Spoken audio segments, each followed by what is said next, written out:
Hello and welcome my dear students on my YouTube channel Academic Chemistry. Today I am going to start one of the most important topic, that is chemical bonding for NEET and JEE exam. और बहुत ही अच्छा topic है, बहुत link है बहुत सारे topic से, और यहाँ से क्वेश्चंस बहुत आते हैं और बहुत स्कोरिंग चैप्टर है। और इसको हम लोग वन शॉट वीडियो करने वाले हैं और साथ में बहुत सारे क्वेश्चंस करेंगे जो ऑलरेडी प्रीवियस ईयर आ चुके हैं क्वेश्चंस नीट और JEE एग्ज़ाम में।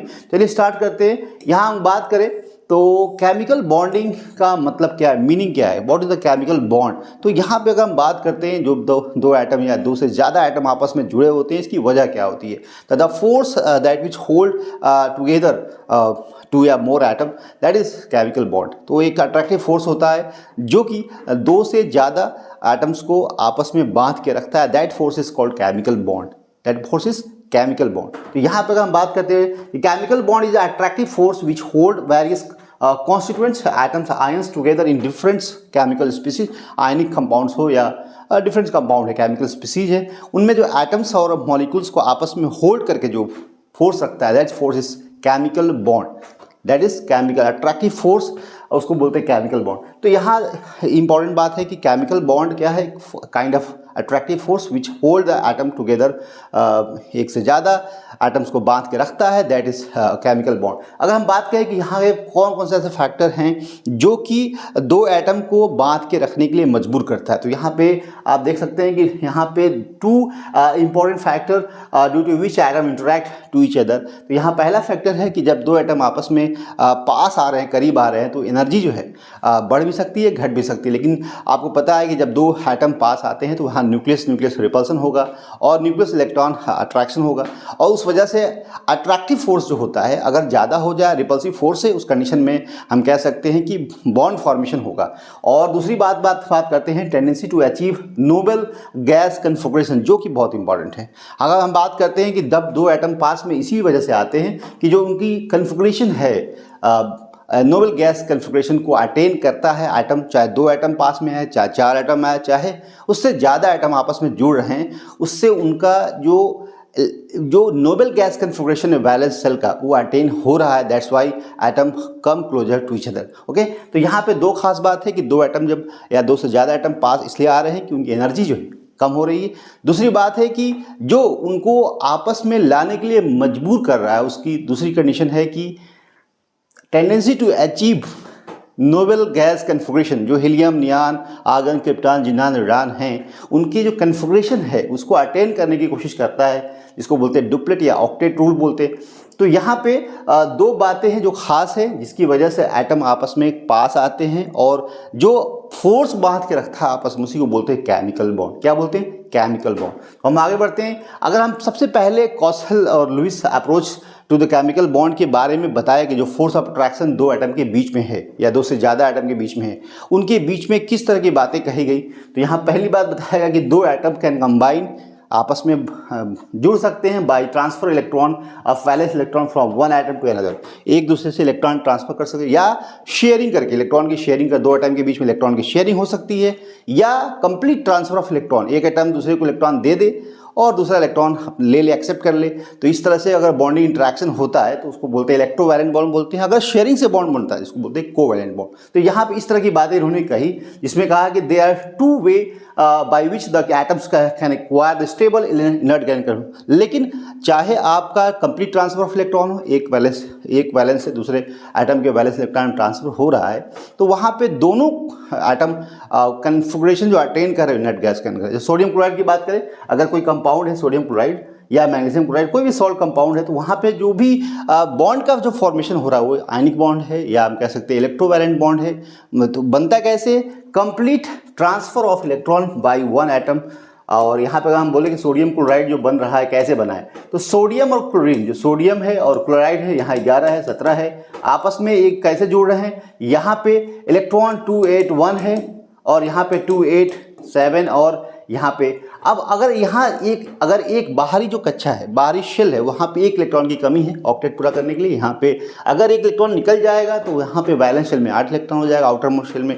तो दोनों की कन्फिग्रेशन यहाँ पे क्या होगी, अगर यहाँ पे सोडियम प्लस में चला जाए और यहाँ पे Cl माइनस में चला जाए, उस कंडीशन में हम बोलेंगे कि जो सॉल्ट बना है, इस कंडीशन में यहाँ सोडियम और जो क्लोराइड आयन है, दोनों की जो कन्फिग्रेशन है वो इनर्ट गैस कन्फिग्रेशन तो यहाँ पे जब भी सॉल्ट का फॉर्मेशन हो रहा है कंप्लीट ट्रांसफर ऑफ इलेक्ट्रॉन से, उस कंडीशन में दोनों एटम का जो भी आयनिक जो एटम है, सोडियम क्लोराइड, सोडियम हो, क्लोराइड हो, मैग्नीशियम क्लोराइड हो, जो भी सॉल्ट कंपाउंड है, उनमें दोनों की जो कन्फिग्रेशन है वो इनर्ट गैस कन्फिग्रेशन को अटेन कर रहा है।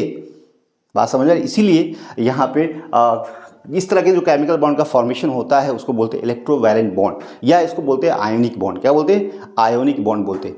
चलिए, तो यहाँ पे अगर हम बात करते हैं कि by complete transfer of one या more electron from one atom to another, and this process is referred to as electrovalency बोलते हैं, and the chemical bond form is term as electrovalent bond. बात समझ रही? या हम उसको बोलते हैं आयनिक बॉन्ड बोलते हैं। तो कंप्लीट ट्रांसफर ऑफ इलेक्ट्रॉन अगर हो रहा है एक दो एटम के बीच में, तो उस कंडीशन में एक कैटायन बनेगा, दूसरा एनायन बनेगा, एक लेगा और एक देगा। तो देने वाला कैटायन, लेने वाला एनायन। तो उस तरह के जब भी बॉन्ड का फॉर्मेशन होता है that bond is called ionic bond, electrovalent bond बोल सकते हैं उसको। ठीक है। और अच्छा आयनिक बॉन्ड कब कौन बनाएगा? जितना आसानी से कोई इलेक्ट्रॉन निकाले और जितना ही आसानी से कोई इलेक्ट्रॉन ले।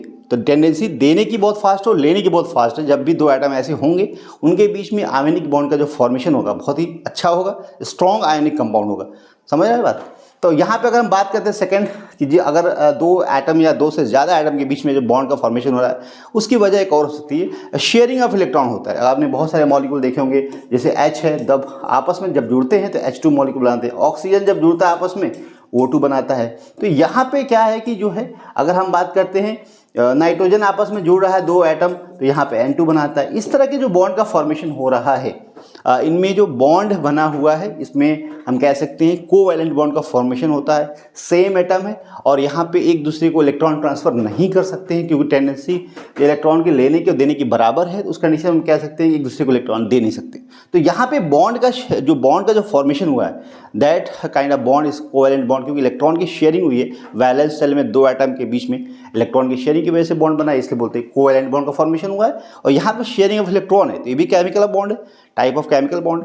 तो यहाँ पे इसको बोलते हैं covalent bond. When the share electron are contributed by two combining atom equally the bond form is called covalent bond. मतलब कि जो बॉन्ड का जो फॉर्मेशन है उसमें इलेक्ट्रॉन की शेयरिंग अगर बराबर हो रही है that kind of bond is called covalent bond. लेकिन अगर इलेक्ट्रॉन की शेयरिंग तो हो रही है, एक एटम दे रहा है एक एटम ले रहा है, सिर्फ दे नहीं रहा है, उस कंडीशन में डेटिव बॉन्ड का फॉर्मेशन होता है या कोऑर्डिनेट बॉन्ड का फॉर्मेशन होता है। When these electrons are contributed entirely by the one of the atom but share by the both bond form is known as coordinate bond, also known as dative bond. इस तरह के bonding को जब भी दो atom A और B के बीच में इलेक्ट्रॉन की शेयरिंग हो रही है जिसमें एक एटम ने ही इलेक्ट्रॉन शेयर किया दोनों, तो उस कंडीशन में हम बोल सकते हैं डेटिव बॉन्ड। और इस तरह से रिप्रेजेंट करते हैं, क्या करते हैं? इस तरह से रिप्रेजेंट करते हैं आपको कोऑर्डिनेट बॉन्ड को। लेकिन जब इक्वली शेयर होता है ए और बीच में इलेक्ट्रॉन की शेयरिंग इक्वली शेयरिंग होती है, इस तरह से बॉन्ड को रिप्रेजेंट करते हैं लाइन से। ओके, तो यहाँ पे कोऑर्डिनेट बॉन्ड और यहाँ पे आपको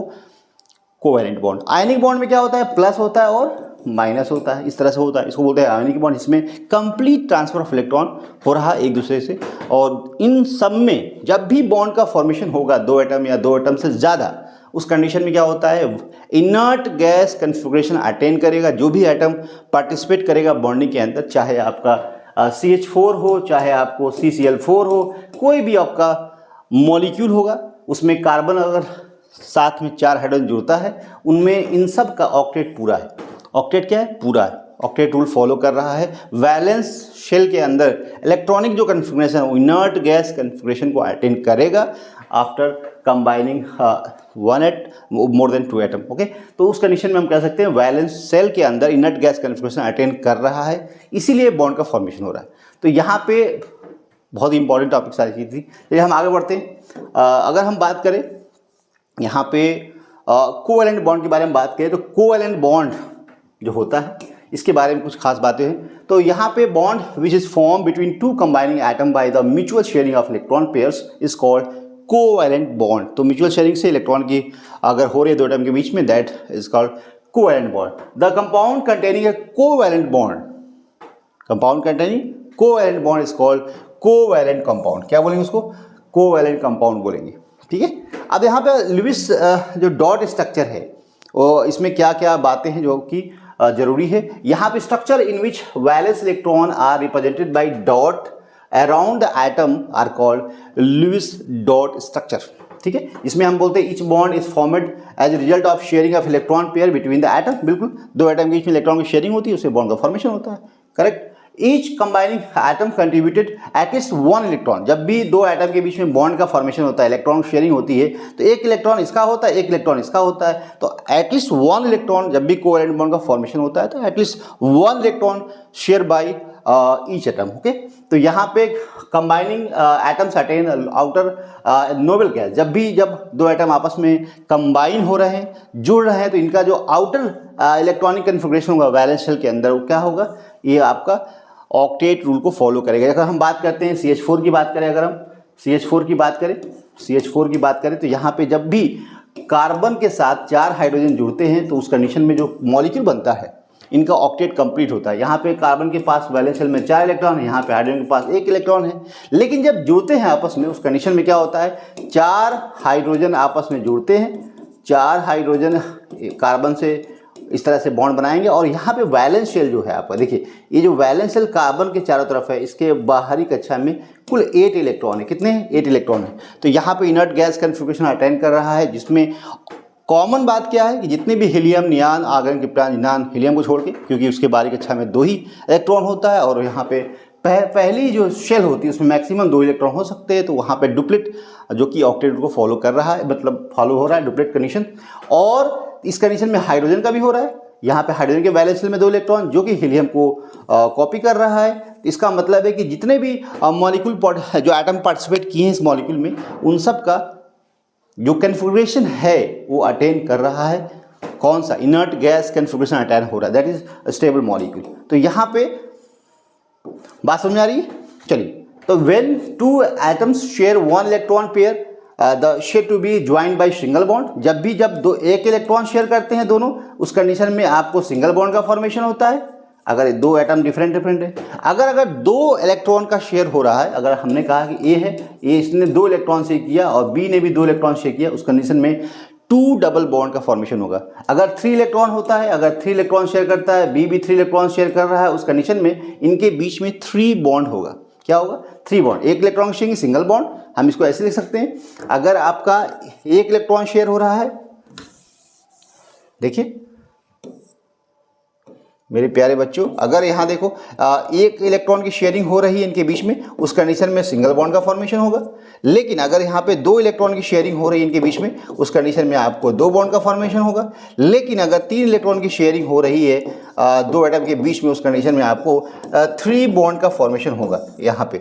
तो इस तरीके से हम कह सकते हैं when 2 electron atoms share 1 electron pair then share to be joined by single bond. बिल्कुल सही बात है। और जब 2 इलेक्ट्रॉन की शेयरिंग हुई 2 एटम के बीच में, उस कंडीशन में हम डबल बॉन्ड बोलेंगे। लेकिन when combining atoms share 3 electrons pair then joined by 3 bond. मतलब है कि जब ए और बी एक बॉन्ड है, इसमें 2 इलेक्ट्रॉन है, यहाँ पे अगर ए बी में 2 बॉन्ड है, तो मतलब 2 2 4 इलेक्ट्रॉन है। और अगर हमने कहा 3 केमिकल बॉन्ड से, तो वहाँ पे 2 2 4 2 6 इलेक्ट्रॉन जो कि 2 एटम के बीच में प्रेजेंट है। तो यहाँ पे ये सारी बातें जो कि आपको जानना जरूरी है, कोई कन्फ्यूजन नहीं होना चाहिए। चलिए हम लोग आगे बढ़ते हैं। और यहाँ पे कुछ लुईस जो रिप्रेजेंटेशन था, जो सिंपलेस्ट मॉलिक्यूल की बात करें तो यहाँ पे कैसे रिप्रेजेंट किया गया, देखिए यहाँ पे Lewis dot structure provide a picture of bonding in molecules and ions in terms of the shared pair of electrons and the octet rule. Okay, तो Lewis representation of the few molecules यहाँ पे दिया हुआ है। देखिए क्या दिया हुआ है। अगर हम बात करते हैं हाइड्रोजन मॉलिक्यूल्स कैसे बना है, यहाँ पे 2 जो वैलेंस इलेक्ट्रॉन है हाइड्रोजन के आउटर मोस्ट शेल में जो इलेक्ट्रॉन्स हैं, दैट इज वैलेंस इलेक्ट्रॉन, और वहाँ पे 1 इलेक्ट्रॉन हाइड्रोजन के वैलेंस शेल में, दूसरे इसके में, और आपस में शेयरिंग करेगा तो वहाँ पे 1 बॉन्ड का फॉर्मेशन हो, दैट इज कोवैलेंट बॉन्ड, क्योंकि शेयरिंग से बॉन्ड का फॉर्मेशन हो रहा है। यहाँ पे 1 भी इलेक्ट्रॉन इसके पास बचा नहीं है, तो यहाँ पे हम लिख सकते हैं। यहाँ पे ऑक्सीजन मॉलिक्यूल देखें तो ऑक्सीजन मॉलिक्यूल में क्या है कि ऑक्सीजन के पास वैलेंस शेल में यहाँ पे देखिए कितने हैं, 6 इलेक्ट्रॉन है। कितने?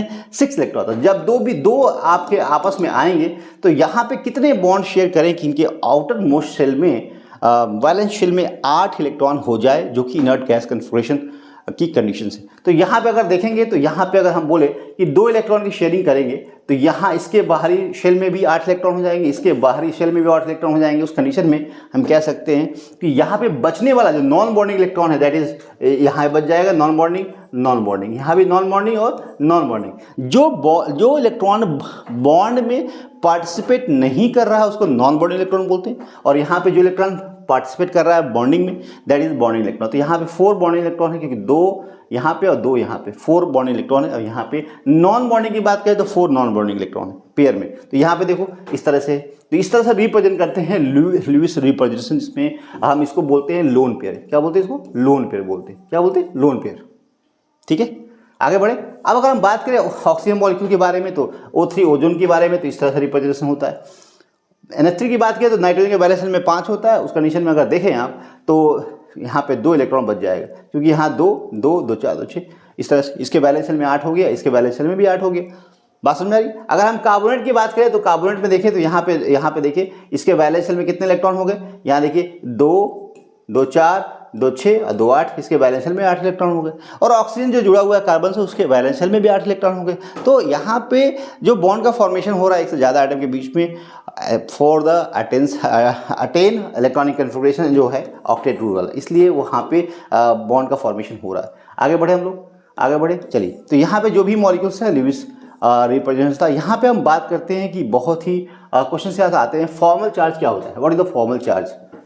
ठीक है, फॉर्मल चार्ज क्या होता है। चलिए अब यहाँ फॉर्मल चार्ज की बात करें तो यहाँ पे जब भी यहाँ पे अगर हम बात करते हैं ओजोन की बात करें तो ओजोन के अंदर यहाँ पे स्ट्रक्चर देखिए इस तरह से होता है। तो फॉर्मूला कैसे यूज़ करना है, तो total number of valence electron in the free atom. जब भी आपको यहाँ देखें तो यहाँ तो फ्री है नहीं, बॉन्डिंग में पार्टिसिपेट किया हुआ है। तो फ्री में वैलेंस इलेक्ट्रॉन अगर देखें तो ऑक्सीजन के पास 6 वैलेंस इलेक्ट्रॉन होता है। अगर यहाँ पे पूछा जाए इन पे आपको बताना है फॉर्मल चार्ज, तो अगर हम 1 की बात करें तो ये फॉर्मूला यूज़ करिए, total number of valence electron in A free atom. Oxygen पे हमेशा कितना होता है, 6 होता है वैलेंस इलेक्ट्रॉन। और total number of non bonding electron यहाँ पे देखें तो 2 इलेक्ट्रॉन ऐसा है जो कि नॉन बॉन्डिंग है। तो यहाँ पे total number of non bonding electrons की बात है 2 हो जाएगा। और यहाँ पे -1/2 total number of bonding electrons. Bonding electron का मतलब है कि ऑक्सीजन ने कितने बॉन्ड बनाए हैं, तो बॉन्डिंग इलेक्ट्रॉन कितने हैं, एक बॉन्ड में 2 इलेक्ट्रॉन होता है। तो यहाँ पे 1 2 3 यहाँ कितने हो जाएंगे, तो यहाँ पे बॉन्डिंग इलेक्ट्रॉन कितने हो जाएंगे, 2 2 4 2 6 हो जाएगी। तो आप इसको कर लीजिए, आराम से हो जाएगा। देखिए यहाँ पे देखिए अगर हम बात करें तो यहाँ पे यहाँ पे हमें फॉर्मल चार्ज निकालना है तो कैसे करेंगे कि यहाँ पे जो 6 है मतलब वैलेंस इलेक्ट्रॉन में जो फ्री कंडीशन में अगर इलेक्ट्रॉन की बात करें तो यहाँ पे 6 होता है, minus total number of non bonding यहाँ पे 2 इलेक्ट्रॉन है जो कि लोन पेयर के फॉर्म में है। तो यहाँ पे 2 इलेक्ट्रॉन हो जाएगा, -1/2 और 6 का मतलब है कि 2 इलेक्ट्रॉन यहाँ 2 यहाँ 2 यहाँ, तो कुल 6 बॉन्डिंग इलेक्ट्रॉन्स है। तो यहाँ पे बॉन्डिंग इलेक्ट्रॉन है और यहाँ पे करेंगे तो 3 और यहाँ पे आप देखें तो 1 आएगा। तो इसके ऊपर +1 चार्ज आएगा, कितना आएगा, +1 चार्ज आएगा। और यहाँ पे ऑक्सीजन जब भी सिंगल बॉन्ड होता है, उस पर चार्ज आपका क्या होगा, -1 होगा। बात समझ आ रही, जब भी सिंगल बॉन्ड होगा तो माइनस चार्ज होगा। और यहाँ पे कुछ भी नहीं है तो यहाँ पे क्या होगा, हमेशा ऑक्सीजन 2 ही बॉन्ड बनाता है। जब भी 2 बॉन्ड बना लेगा उस कंडीशन पे उस पर चार्ज क्या हो जाएगा, 0 हो जाएगा। क्या हो जाएगा, 0, क्योंकि ऑक्सीजन को 2 इलेक्ट्रॉन चाहिए, 2 2 4 2 6, और इसको 2 इलेक्ट्रॉन कोई दे देगा अगर तो ऑक्सीजन 2- हो जाएगा और उस कंडीशन में यहाँ पे ऑक्टेट कंप्लीट हो जाएगा इसका। तो यहाँ पे देख सकते हैं 2 बॉन्डिंग पार्टिसिपेट किया हुआ है तो उस पर फॉर्मल चार्ज 0 हो जाएगा। यहाँ देखिए सिंपल है, 2 यहाँ पे 6 वैलेंस इलेक्ट्रॉन यहाँ होता है फ्री कंडीशन में, और -4 का मतलब है कि यहाँ पे 4 इलेक्ट्रॉन नॉन बॉन्डिंग इलेक्ट्रॉन है। -1/2 × 4 का मतलब है कि यहाँ पे 2 इलेक्ट्रॉन यहाँ 2 इलेक्ट्रॉन है। बॉन्डिंग में इलेक्ट्रॉन जो पार्टिसिपेट नंबर है उसका यहाँ पे 4 है, तो यहाँ पे जब आप करते हो तो यहाँ पे 0 आएगा। इस तरीके से आप फॉर्मल चार्ज किसी भी मॉलिक्यूल्स पे निकाल सकते हैं। आपको इस फॉर्मूले को यूज़ करके आप कहीं पे भी निकाल सकते हैं फॉर्मल चार्ज, जो कि बहुत ही मुश्किल नहीं है, आसान टॉपिक है, इससे कर सकते हैं। आगे बढ़े हम लोग। लिमिटेशन ऑफ ऑक्टेट रूल की बात करें तो कौन कौन से लिमिटेशन है। तो लिमिटेशन की बात करें तो octet rule does not work in the case of atom which have less than 4 outer electron. क्या मतलब है कि 4 इलेक्ट्रॉन से कम अगर आउटर, यहाँ पर अगर हम बात करें एल्युमिनियम की बात करें या आप जो भी ऐसे बोरान की बात करें जिसके वैलेंस शेल में अगर 4 से कम इलेक्ट्रॉन है, यहाँ पे कितने हैं, 3 है, कितने हैं, 3 है। और यहाँ पे अगर बात करें बोरान की बात करें तो यहाँ पे कितने हैं, यहाँ पे 3 है। अगर बात करें वैलेंस इलेक्ट्रॉन 3 है तो यहाँ पे 3 एटम आकर जुड़ सकते हैं, यहाँ भी 3 एटम जुड़ेंगे। तो 3 एटम जुड़ेंगे तो यहाँ पे 1 इलेक्ट्रॉन देगा, यहाँ देगा, यहाँ देगा, तो बॉन्डिंग जब भी होगी तो यहाँ पे 6 वैलेंस इलेक्ट्रॉन होगा यहाँ पे, और यहाँ भी कितने होंगे 6 वैलेंस इलेक्ट्रॉन होंगे, और यहाँ 8 से कम है, इसका मतलब है ऑक्टेट रूल को फॉलो नहीं कर रहा है। बात समझ में आ रही है? तो इस तरह के मॉलिक्यूल्स, उस तरह के आइटम जिसके पास 4 वैलेंस इलेक्ट्रॉन से कम होंगे इलेक्ट्रॉन आउटर मोस्ट शेल में, उस कंडीशन में वो ऑक्टेट रूल को फॉलो नहीं करेगा। या उससे ज़्यादा होंगे, 4 से ज़्यादा होंगे तब भी नहीं फॉलो करेगा। 5 होते हैं नाइट्रोजन केस में अगर हम बात करें, तो फास्फोरस की बात करें तो फास्फोरस Cl5 जो कि फॉलो नहीं करेगा, क्योंकि फास्फोरस में अगर देखें तो 5 है, और जो Cl बना लिया बॉन्ड, इससे कितने Cl बॉन्ड बना लिए इस तरह से 5, तो एक में 2, 2 4, 2 6, 2 8, 2 10, इसका मतलब फास्फोरस के वैलेंस शेल में इलेक्ट्रॉन कितने हो गए, देखें तो 2, 2 4, 2 6, 2 8, 10 गड़बड़ हो जाएगा। इसका मतलब 5 मिला के 10 इलेक्ट्रॉन्स हो जाएंगे, जो कि आपको इनर्ट गैस कॉन्फिगरेशन अटेंड नहीं कर रहा है। इसका मतलब ये ऑक्टेट रूल को फॉलो नहीं कर रहा। और यहाँ भी देखें तो यहाँ भी जब भी बोरान के साथ अगर यहाँ पे बॉन्ड बनाएगा, कोई भी एटम बनाएगा, तो यहाँ पे XYZ कुछ भी बनाएगा, तो यहाँ पे 2 इलेक्ट्रॉन, 2 4, 2 6, इसके वैलेंस सेल में कितने इलेक्ट्रॉन, 6 इलेक्ट्रॉन होंगे, जो कि आपको ऑक्टेट रूल को फॉलो नहीं कर रहा है। तो इस तरह के मॉलिक्यूल्स जहाँ पे 4 से कम हो एटम्स के अंदर वैलेंस इलेक्ट्रॉन, या आपका 4 से ज़्यादा होंगे, उस कंडीशन में आप कह सकते हो कि ऑक्टेट रूल को फॉलो। यहाँ पे कुछ एग्जांपल्स हमने मेंशन किया है जिससे आपको क्लियर हो जाएगा। तो यहाँ पे कह सकते हैं कि जो this rules does not work in case of the atom which have extra energy levels accept electrons, बिल्कुल can use the back bonding. और यहाँ पे अगर PF3 की बात करें, ओबे द ऑक्टेट रूल, बिल्कुल फॉलो करता है। ऐसा क्यों है? क्योंकि यहाँ पे इसके पास डी वैकेंट ऑर्बिटल्स होता है जिसमें बैक बॉन्डिंग पॉसिबिलिटी होती है, और जिस वजह से यहाँ पे जो फॉस्फोरस होता है इस तरह से फ्लोरीन होता है, यहाँ पे डी ऑर्बिटल्स होता है, और यहाँ पे जो वैलेंस इलेक्ट्रॉन जो कि नॉन बॉन्डिंग में है, यहाँ पे बॉन्ड का फॉर्मेशन करता है, जो कि ऑक्टेट रूल को फॉलो कर जाता। तो यहाँ पे फॉर एग्जांपल PF3 की बात करें तो ओबे the octet rule, but PF5 does not follow the, यहाँ पे फॉलो नहीं होता। ऐसा क्यों है? क्योंकि 5 में अगर देखें तो इस कंडीशन में मसला हो जाएगा, number of electrons valence electron यहाँ पे आप हो जाएगा, ठीक है। अगर rules does not work in the molecules which has odd number of electrons की बात करें, जैसे NO की बात करें, ClO2 की बात करें, nor does it is explained why CO2 is paramagnetic and has unpaired electrons। तो यहाँ भी फॉलो नहीं होता है। जब भी odd number of valence electron present होता है, that cannot be follow the octet rule, ठीक है। तो ये सारे एग्जांपल्स हैं जो कि जरूरी है, आपको याद रखना है। चलिए हम लोग आगे बढ़ते हैं, और यहाँ पे अगर हम बात करते हैं कि it based upon the chemical inertness of noble gas, however noble gas like helium, xenon and krypton also combine with oxygen, fluorine to form number of compounds such as बनाते हैं इस तरह के compounds. This theory does not explain the shape. बहुत ही अच्छी line है कि इस थ्योरी ने शेप के बारे में नहीं बताया, रिलेटिव स्टेबिलिटी के बारे में नहीं बताया, और एनर्जी ऑफ द मॉलिक्यूल। तो इसको आपको याद रखना है कि कौन कौन से ऐसे ऑक्टेट रूल को फॉलो नहीं करते हैं मॉलिक्यूल्स, क्या कंडीशंस होती है, जो कि आपसे एग्जाम में क्वेश्चन पूछे जा सकते हैं। Molecule which with incomplete octet rule are called electron deficient molecule. जैसे यहाँ पे BCl2 की बात करें, यहाँ पे BF3 की बात करें, B2H6 की बात करें, तो यहाँ पे जो मॉलिक्यूल्स हैं इनके पास क्या है, इलेक्ट्रॉन की कमी है, 8 से कम इलेक्ट्रॉन है, इसलिए इनको हम लुईस एसिड कहते हैं, इलेक्ट्रॉन डिफिशिएंट स्पीसीज भी कहते हैं। बात समझ आ रही? क्या बोलते हैं, इलेक्ट्रॉन डिफिशिएंट स्पीसीज, या यहाँ हम कह सकते हैं कि यहाँ पे क्योंकि इलेक्ट्रॉन की कमी। कैसे? यहाँ पे अगर हम देखें बेरिलियम की बात करें तो यहाँ पे 2 ही आपके जो है बॉन्ड है, तो वैलेंस सेल में आपको कितने इलेक्ट्रॉन, यहाँ पे 4 इलेक्ट्रॉन्स हो जाएंगे। यहाँ BF3 की बात करें तो यहाँ पे आपको यहाँ पे देखें वैलेंस सेल में कितने 6 इलेक्ट्रॉन हो जाएंगे, यहाँ पे 2 to 4 to 6, और यहाँ B2H6 में यहाँ भी यही होगा।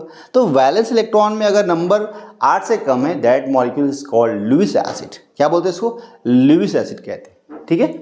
चलिए अगर हम आगे बढ़े मेरे प्यारे बच्चों, तो यहाँ पे जो आपको दिया हुआ है आयनिक बॉन्ड के बारे में थोड़ा सा डिटेल में यहाँ पे दिया मेंशन किया हुआ है कि इलेक्ट्रोवैलेंट बॉन्ड का जो फॉर्मेशन होता है, मैंने बताया कि जब भी 2 एटम ऐसे हों कि एक दूसरे को इलेक्ट्रॉन दिया जाए, एक दूसरा एटम इलेक्ट्रॉन ले, उस कंडीशन में जो बॉन्ड का फॉर्मेशन होता है इलेक्ट्रोवैलेंट बॉन्ड या आयनिक बॉन्ड का फॉर्मेशन होता है।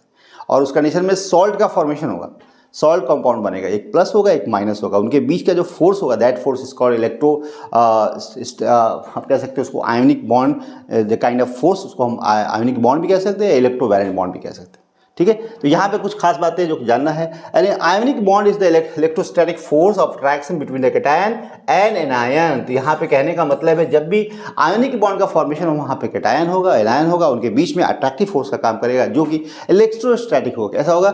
इलेक्ट्रोस्टैटिक होगा फोर्स। अब फॉर्म कैसे बनता है? By complete transfer of electron from one atom to another so the attain the stable inert gas configuration. बिल्कुल, जब भी एटम इलेक्ट्रॉन ट्रांसफर करेगा, आदान प्रदान करेगा, एक लेगा और एक देगा, उससे बॉन्ड का जो फॉर्मेशन होगा इलेक्ट्रोवैलेंट बॉन्ड का होगा, आयोनिक बॉन्ड का होगा, और वहाँ पे एक प्लस में आएगा, दूसरा माइनस में आएगा, और उस दोनों कंडीशन में आपका अटेन करेगा इनर्ट गैस कॉन्फिगरेशन। ओके, तो ये बात हो गई। अगर हम बात करें ionic bond will be formed more easily, कब बनेगा? जब between formants with comparatively low ionization enthalpy, एक इलेक्ट्रो पॉजिटिव हो, दूसरा इलेक्ट्रो नेगेटिव हो बहुत ज़्यादा, उनमें जो है बहुत ही फास्ट हम कह सकते हैं मोर easily formation of ionic bond. ठीक है। यहाँ पे अगर बात करें qualitative measure of stability of ionic compound is provided by enthalpy of lattice formation and not simply by achieving the octet rule, electrons rule around the ionic species in the gaseous state। ठीक है। तो चलिए हम लोग इसको थोड़ा समझते हैं कि भाई लैटिस एंथैल्पी क्या होती है। तो हम कह सकते हैं कि किसी भी आयनिक कंपाउंड को सॉलिड में प्रेजेंट है उसको हम गैसियस फॉर्म में अगर ले जाते हैं, एटॉमिक फॉर्म में, गैसियस फॉर्म में अगर ले जाएं, that amount of energy is called lattice enthalpy. यहाँ पे देखिए, lattice enthalpy of ionic solid is defined as the energy required to completely separate 1 mole of sodium solid ionic compound into the gaseous constituent. मतलब sodium अगर chloride है, अगर आप इसको plus और माइनस है तो ये सॉलिड फॉर्म में। अगर हम बात करते हैं कि लैटिस एंथैल्पी क्या होता है, अमाउंट ऑफ एनर्जी जो कि रिक्वायर्ड टू कंप्लीट सेपरेट, इनको सेपरेट करना है 1 mole of the solid ionic compound into gaseous constituent, gaseous form में अगर इसको ले जाते हैं तो जो दोज अमाउंट ऑफ एनर्जी है, that amount of energy is called lattice enthalpy. तो अगर आपको पता है कि अगर इनके बीच में इंटरेक्शन बहुत ज़्यादा होगा, स्टेबल बहुत होंगे, उनको ज़्यादा अमाउंट ऑफ हीट प्रोवाइड करनी पड़ेगी उसको गैसियस फॉर्म में ले जाने के लिए, तो यहाँ पे enthalpy, lattice enthalpy the amount of आप कह सकते हैं कि हीट या amount of energy required to separate these two ions into the gaseous form।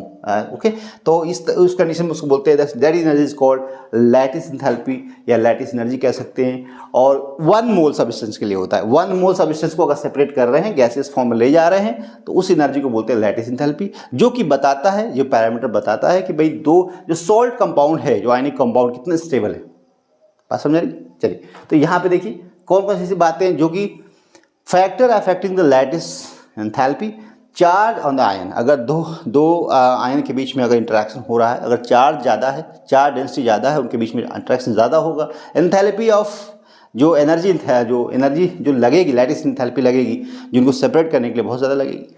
और यहाँ पे चार्ज ऑन द आयंस अगर बढ़ेगा, force of attraction between the ions बढ़ेगा, लैटिस एंथैल्पी भी बढ़ेगी। बात समझ आ रही?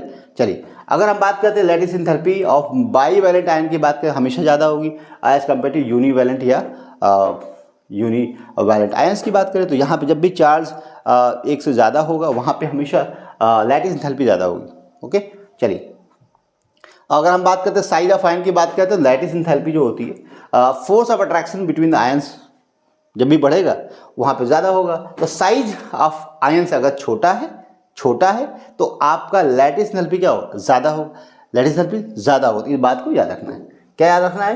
कि जब भी साइज ऑफ एटम दो आयंस के बीच में जब भी बॉन्ड का फॉर्मेशन होता है, आयनिक बॉन्ड का फॉर्मेशन होता है, साइज अगर उसका छोटा होता है, उस कंडीशन में लैटिस एंथैल्पी ज़्यादा होता है, फोर्स ऑफ अट्रैक्शन दो आयन के बीच में ज़्यादा होता है।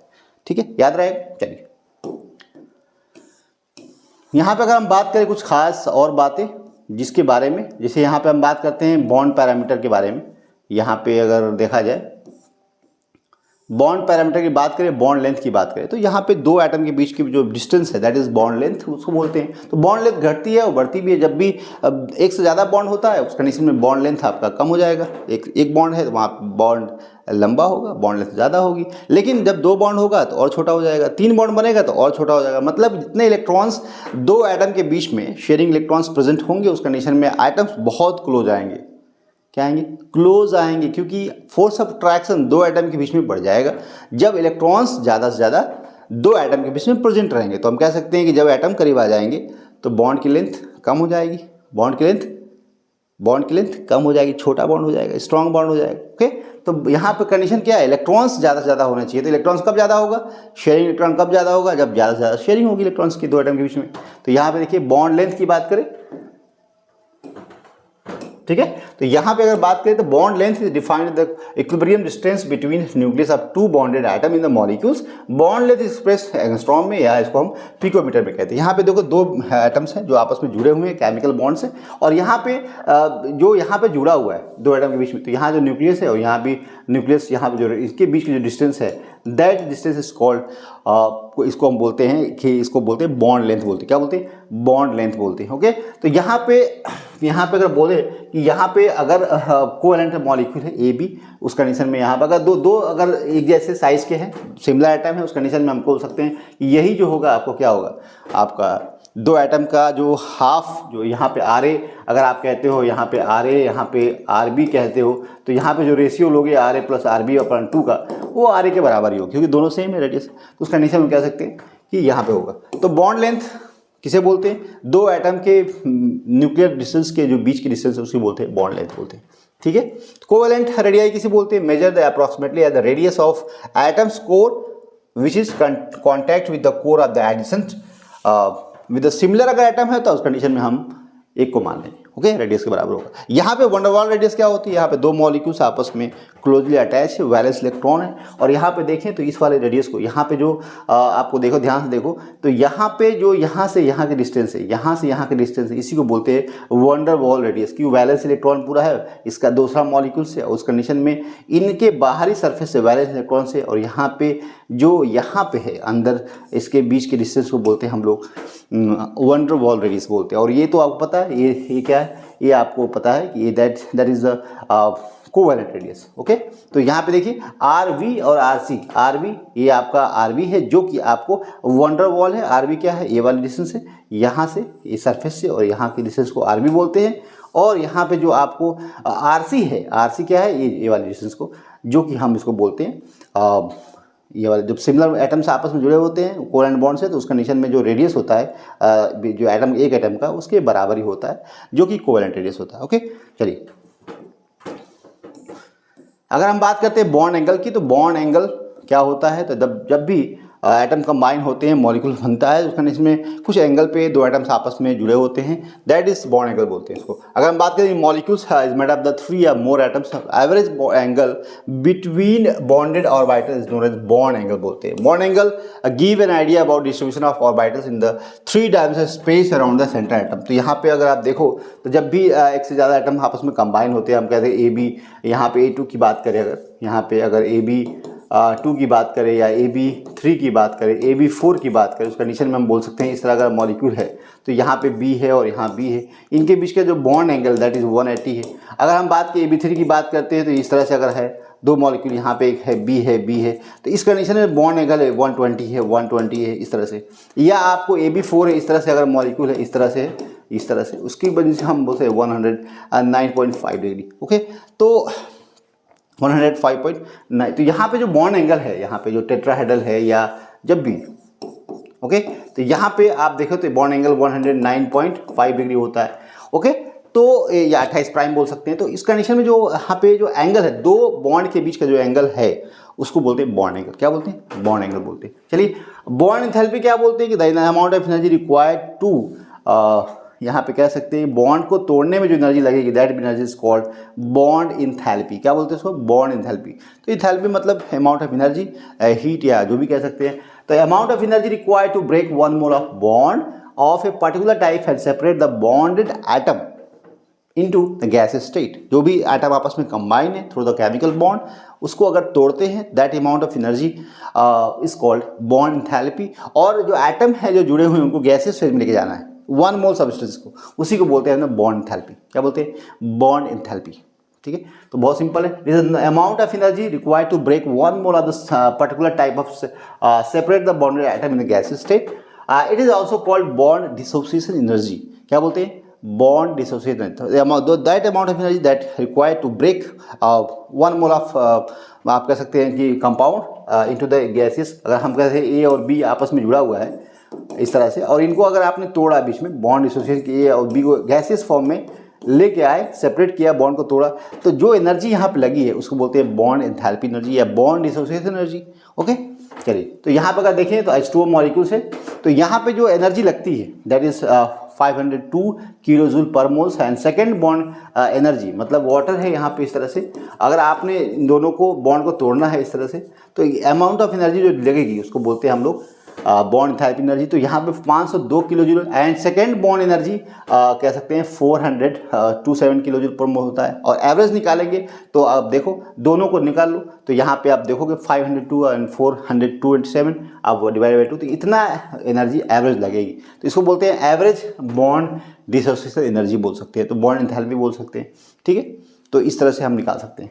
जैसे मान लो कि कार्बन CH4 है, अगर हम बात करें तो आपने पहले इसको तोड़ा, फिर इसको तोड़ा, फिर इसको तोड़ा, इस तरह से चारों का बॉन्ड एंथैल्पी आप जोड़ के एवरेज करोगे 4 से, उस कंडीशन में जो एनर्जी आएगी that energy is called bond dissociation energy या एवरेज बॉन्ड एंथैल्पी बोल सकते हैं. ठीक है, अब यहाँ पे देखिए, out of the diatomic molecule की बात करें तो यहाँ पे जो CO है हैज हाईएस्ट बॉन्ड एंथैल्पी. यहाँ पे 3 बॉन्ड प्रेजेंट है, और यहाँ पे जो इसका बॉन्ड एंथैल्पी है जो 1000 ज़्यादा है, और it is higher than the nitrogen. यहाँ पे तीन यहाँ पे भी प्रेजेंट होता है. द ट्रिपल बॉन्ड एंथैल्पी की बात करें तो यहाँ पे इस तरह से ऑर्डर आता है, जो कि आप इंपॉर्टेंट याद रखना है. तो जब भी कार्बन ऑक्सीजन के बीच में बॉन्ड होता है उस कंडीशन में बॉन्ड एंथैल्पी ज़्यादा होती है, नाइट्रोजन, फिर CN और फिर कार्बन. तो ये आपको याद रखना ऑर्डर.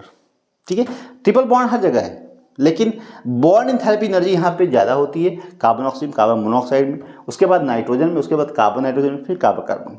ठीक है, अगर हम बात करें carbon triple bond, carbon carbon double bond और कार्बन कार्बन सिंगल बॉन्ड, तो बताओ किसको तोड़ने में ज़्यादा एनर्जी लगेगी, किसको तोड़ने में ज़्यादा एनर्जी लगेगी? अरे भाई, ट्रिपल बॉन्ड ज़्यादा. जब नंबर ऑफ इलेक्ट्रॉन्स प्रेजेंट होगा दो एटम के बीच में ज़्यादा, उस कंडीशन में ज़्यादा एनर्जी लगेगी.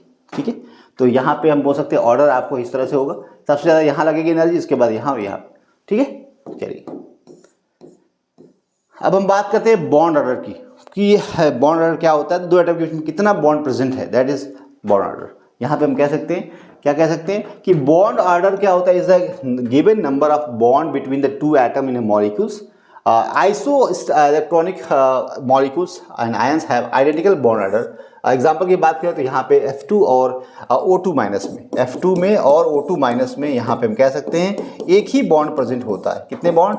एक बॉन्ड प्रेजेंट होता है, सिंगल बॉन्ड. तो ऑर्डर कितना हो जाएगा? 1 हो जाएगा. यहाँ पे बात करें कि CO और NO की बात करें तो यहाँ पे 3 होता है, और यहाँ पे कितना होते हैं? 3 होते हैं. तो यहाँ पे कहने का हमारा मतलब है कि बॉन्ड ऑर्डर क्या है कि दो एटम के बीच में नंबर ऑफ बॉन्ड प्रेजेंट जो है उसी को बोलते हैं बॉन्ड ऑर्डर. यहाँ पे कितना है? 3 है. यहाँ पे कितना है? 1 है. ओके, जनरल जो यहाँ पे correlations are useful for the understanding the stability of molecules with the increase in the bond order. Bond enthalpy increases and bond length decreases. जब भी एटम, जैसे कार्बन कार्बन सिंगल बॉन्ड है, double bond है, और carbon carbon triple bond है, तो जैसे से यहाँ पे दो एटम के बीच में बॉन्ड ऑर्डर बढ़ता है उस कंडीशन में आप कह सकते हैं बॉन्ड एंथैल्पी इंक्रीज होगी. बॉन्ड को तोड़ने में ज़्यादा एनर्जी लगेगी, दो एटम को सेपरेट करने में ज़्यादा एनर्जी लगेगी. और बॉन्ड लेंथ डिक्रीज होगा, दो एटम के बीच में जो लेंथ होगी वो कम हो जाएगी, क्योंकि इलेक्ट्रॉन्स आएगा तो अट्रैक्शन बढ़ेगा दो एटम के बीच में, और उस कंडीशन में बॉन्ड लेंथ डिक्रीज हो जाएगी. ओके, चलिए, तो यहाँ पे ये बातें थोड़ा सा आपको बेसिक चीज़ें हैं, बहुत मुश्किल नहीं है, आप इसको नोटिस कर. अब नेक्स्ट जो टर्म है दैट इज रेजोनेंस. रेजोनेंस क्या होता है? रेजोनेंस आप देखिए तो सम टाइम मॉलिक्यूल रेजोनेंस की बात करें तो यहाँ पे जो नेगेटिव चार्ज, कार्बोनेट का स्ट्रक्चर यहाँ पे जो कि नेगेटिव चार्ज डिलोकलाइज कर रहा है, उस कंडीशन में आपको इस तरह से मिल रहा है, या यहाँ नेगेटिव चार्ज डिलोकलाइज करेगा तो इस तरह से. तो डिफरेंट रेजोनेटिंग स्ट्रक्चर मिल रहा है, कैनोनिकल स्ट्रक्चर मिल रहा है, लेकिन जो ये रेजोनेंस हाइब्रिड है क्या है, इन तीनों स्ट्रक्चर का इस तरह से आपको प्रेजेंट कर सकते हैं, इसको बना सकते हैं, जो कि रेजोनेंस हाइब्रिड बोलते हैं. एक कैनोनिकल स्ट्रक्चर है, रेजोनेटिंग स्ट्रक्चर है, जो कि स्ट्रक्चर को ज़्यादा स्टेबलाइज करे. यहाँ पे electrons negative charge pi electrons का डिलोकलाइज कर रहा है और डिफरेंट रेजोनेटिंग स्ट्रक्चर बना रहा है. तो यहाँ पे जब बॉन्ड ऑर्डर की बात करें अगर आप, तो यहाँ पे बॉन्ड ऑर्डर क्या होने वाला है? बताइए। यहाँ पे बॉन्ड ऑर्डर की बात करें कि कार्बोनेट में अगर देखें तो बॉन्ड ऑर्डर यहाँ देखें तो डबल बॉन्ड, यहाँ पे सिंगल बॉन्ड है, सिंगल बॉन्ड है, तो यहाँ पे तो 2 बॉन्ड, लेकिन यहाँ पे फिर सिंगल बॉन्ड हो जा रहा है। यहाँ पे मतलब यहाँ पे कह सकते हैं कि 1 से ज़्यादा, 2 से 3 से कम, मतलब बॉन्ड ऑर्डर जो है यहाँ पे इसका निकालना होगा तो कैसे निकालेंगे, तो हम कह सकते हैं कि टोटल बॉन्ड कितने हैं, यहाँ पे हम कह सकते हैं कि 2 नंबर ऑफ बॉन्ड, तो नंबर ऑफ बॉन्ड यहाँ पे 2 2 4 बॉन्ड हो जाएंगे, और 4 बॉन्ड सेंटर कितने हैं जहाँ पे डिलोकलाइज हो रहा है, तो यहाँ पे हम बोल सकते हैं 3 सेंटर है, 3 ऑक्सीजन पे, तो यहाँ पे 4/3 जो होगा बॉन्ड ऑर्डर होगा यहाँ पे कार्बोनेट में। क्या होगा, कार्बन मतलब कार्बन ऑक्सीजन का जो बॉन्ड होगा, बॉन्ड ऑर्डर वहाँ पे 4/3 होगा। अगर यहाँ पे बात करें तो यहाँ पे जो ऑक्सीजन है, और ऑक्सीजन इस तरह से 2 रिजोनेटिंग स्ट्रक्चर है, 2 कैनोनिकल स्ट्रक्चर है, और ये इसको बोलते हैं रेजोनेंस हाइब्रिड। और यहाँ पे अगर बॉन्ड ऑर्डर की बात करें तो यहाँ पे कितना होगा, तो हम कह सकते हैं कि यहाँ पे जो बॉन्ड ऑर्डर होगा कितना हो जाएगा, बताइए। तो यहाँ पे बॉन्ड ऑर्डर कितना हो जाएगा, बता दो भाई। तो यहाँ पे total number of resonating structure की बात करें तो यहाँ पे बॉन्ड ऑर्डर 1 पॉइंट, देखिए अगर निकालना होगा आपको बॉन्ड ऑर्डर, कैसे निकालेंगे कि टोटल नंबर ऑफ जो बॉन्ड इलेक्ट्रॉन है, ये देखो बहुत सिंपल है, total number of bond between the 2 atom in the molecule structure, total number, तो यहाँ पे total number of bond between the 2 atom in the structure, यहाँ पे देखिए अगर आपको निकालना है तो कैसे निकालेंगे, तो टोटल नंबर ऑफ बॉन्ड कितने हैं, यहाँ पे देखिए अगर हम बोलें टोटल नंबर ऑफ बॉन्ड कितने हैं, तो यहाँ पे टोटल नंबर ऑफ बॉन्ड 3 है, यहाँ पे 2 और 1 3, तो यहाँ पे 3 और यहाँ पे 2 रिजोनेटिंग स्ट्रक्चर है, 2 रिजोनेटिंग यहाँ पे 2 से डिवाइड कर दीजिए, that is the bond order of O3 molecules. यहाँ पे जो भी आएगा बॉन्ड ऑर्डर O3 मॉलिक्यूल्स होगा। और यहाँ पे अगर बात करें तो टोटल नंबर ऑफ बॉन्ड यहाँ देखें तो यहाँ पे 1 2 3 4 और कितने से रिजोनेटिंग स्ट्रक्चर है, यहाँ पे 3 रिजोनेटिंग स्ट्रक्चर है, तो ये हो जाएगा बॉन्ड ऑर्डर ऑफ यहाँ पे कार्बोनेट हो जाएगा। तो इस तरह से निकाल सकते हैं। ओके, चलिए अगर हम बात करें कुछ इंपॉर्टेंट फीचर्स की, तो all the contributing structure has same positions of atom and same atomic arrangement, बिल्कुल। All the contributing structure has same number of the shared and unshared electron, बिल्कुल सही है। Contributing structure has nearly equal energy, सबकी energy क्या है, एक जैसी है। और hybrid structure is more stable than the any of the resonance structure, यहाँ पे जो स्ट्रक्चर दिख रहा है hybrid structure is more stable, किसी भी तीनों कैनोनिकल स्ट्रक्चर है या रेजोनेटिंग स्ट्रक्चर से ज़्यादा स्टेबल होता है, ठीक है। तो यहाँ पे आपको इसके बारे में थोड़ा जानकारी होनी चाहिए। तो यहाँ पे अगर हम बात करें,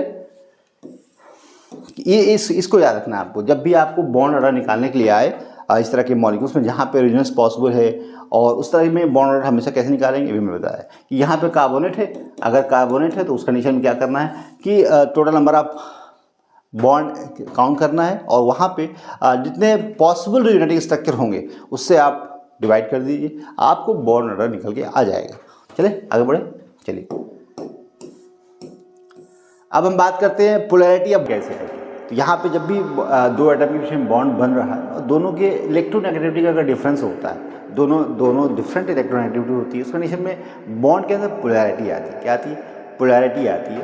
और यहाँ कितना पोलैरिटी आएगी वो डिपेंड करेगा 2 एटम के बीच में इलेक्ट्रोनेगेटिविटी का जितना ज़्यादा डिफरेंस होगा उतना ज़्यादा बॉन्ड पोलर होगा। और पोलर होने की वजह सिर्फ एक है कि 2 atom having different electronegativity. Okay, तो यहाँ पे देखिए जब भी कोवैलेंट बॉन्ड का फॉर्मेशन हो रहा है, when covalent bond form between 2 similar atom, जब एक जैसा एटम होंगे तो वहाँ पे दोनों की इलेक्ट्रोनेगेटिविटी सेम होगी, इलेक्ट्रोनेगेटिविटी का डिफरेंस 0 होगा, उस कंडीशन में बॉन्ड नॉन पोलर होगा, पोलर नहीं होने वाला है। तो यहाँ पे देखिए ऑक्सीजन है, हाइड्रोजन है, नाइट्रोजन है, ऑल दीज आर कैसे होंगे, नॉन पोलर मॉलिक्यूल्स होंगे। किसे बोलेंगे, नॉन पोलर मॉलिक्यूल्स। क्या बोलेंगे, नॉन पोलर्स। तो यहाँ पे सिमिलर एटम के बीच में बॉन्ड का फॉर्मेशन होगा तो उस कंडीशन में इलेक्ट्रोनेगेटिविटी का डिफरेंस 0 होगा और बॉन्ड इज नॉट पोलर।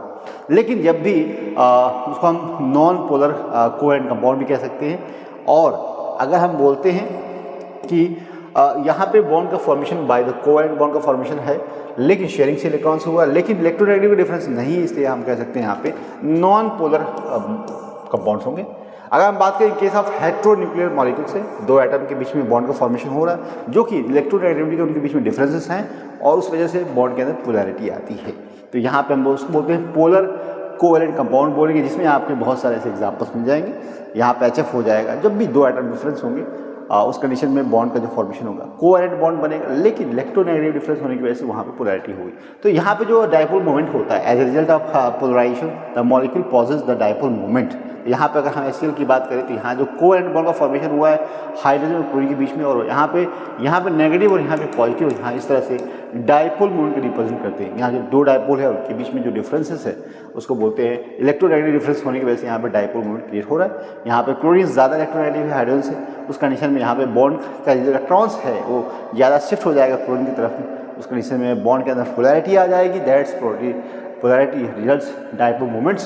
तो यहाँ पे म्यू होता है जो कि डायपोल मोमेंट होता है, Q × D होता है। Q क्या है चार्ज और D क्या है डिस्टेंस, जितना ज़्यादा इनका प्रोडक्ट ज़्यादा होगा उस कंडीशन में डायपोल में उतना ज़्यादा होगा।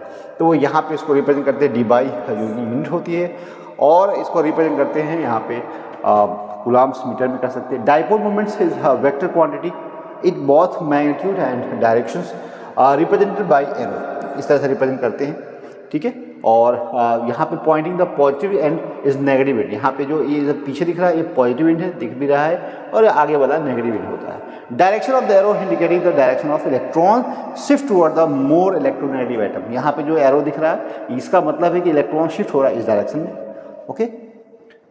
जैसे यहाँ पे दिया हुआ है fluorine is more electronegative than hydrogen, तो electron shift toward the fluorine के। यहाँ पे अगर हम बात करें मेरे बच्चों कि non polar dipole molecules having zero dipole moment, इसकी वजह क्या है क्योंकि वहाँ पे पोलैरिटी नहीं है, डायपोल मोमेंट जीरो जब होगा क्योंकि Q जो यहाँ पे चार्ज जो है यहाँ पे नहीं है, जीरो है, उस कंडीशन में डायपोल मोमेंट जीरो हो जाएगा।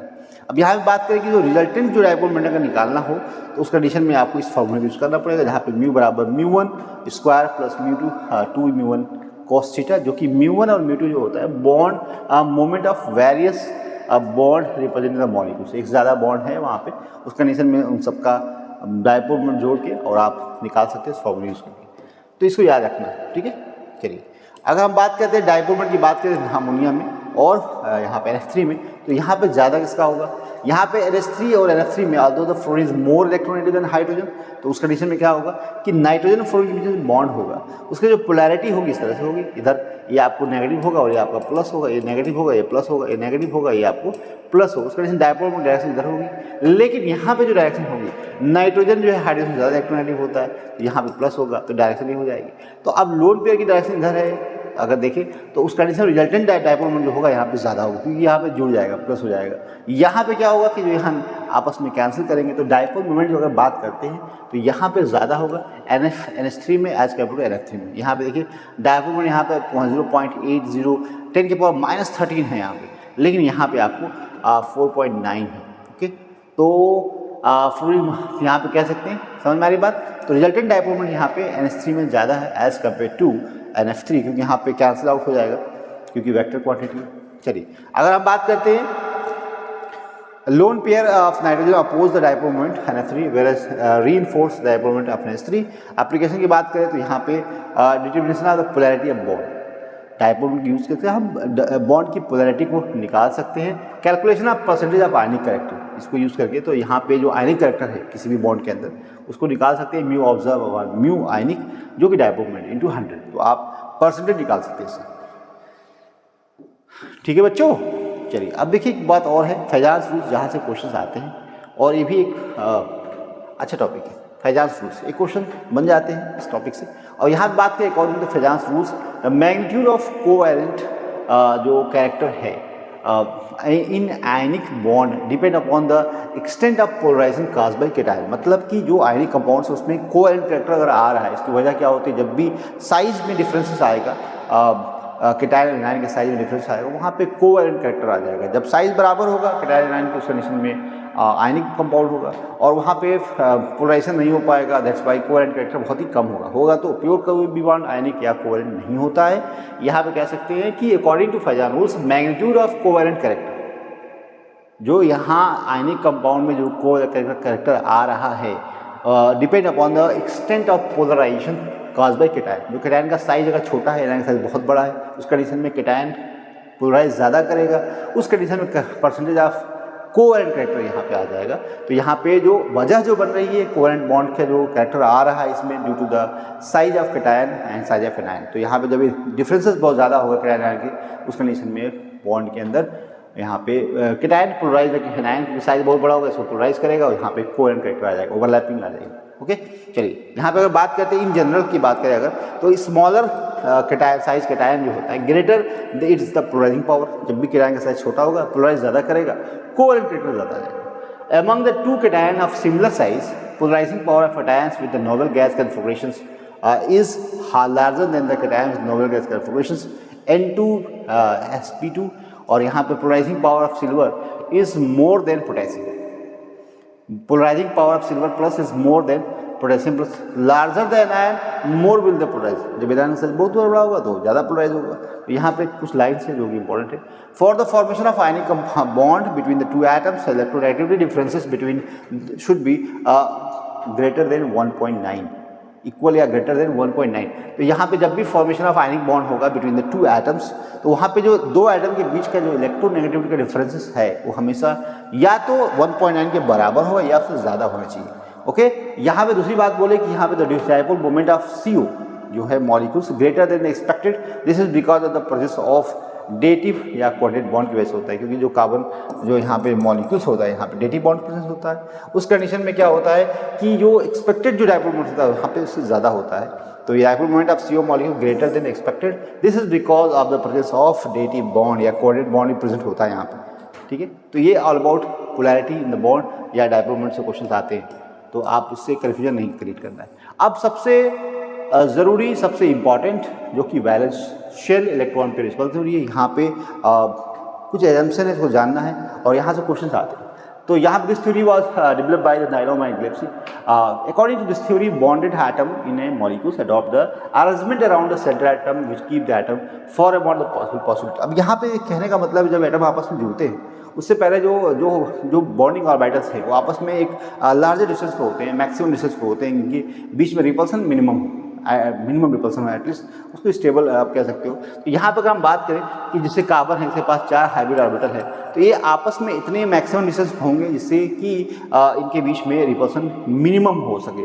तो यहाँ पे कहने का मतलब है कि this theory according to this theory bonded atom in a molecule, जो बॉन्डेड एटम मॉलिक्यूल्स में है, अरेंजमेंट अराउंड द सेंट्रल, जो सेंट्रल एटम है which keep them for part possible, पॉसिबलेट कुछ है इसके जो जाना जरूरी है।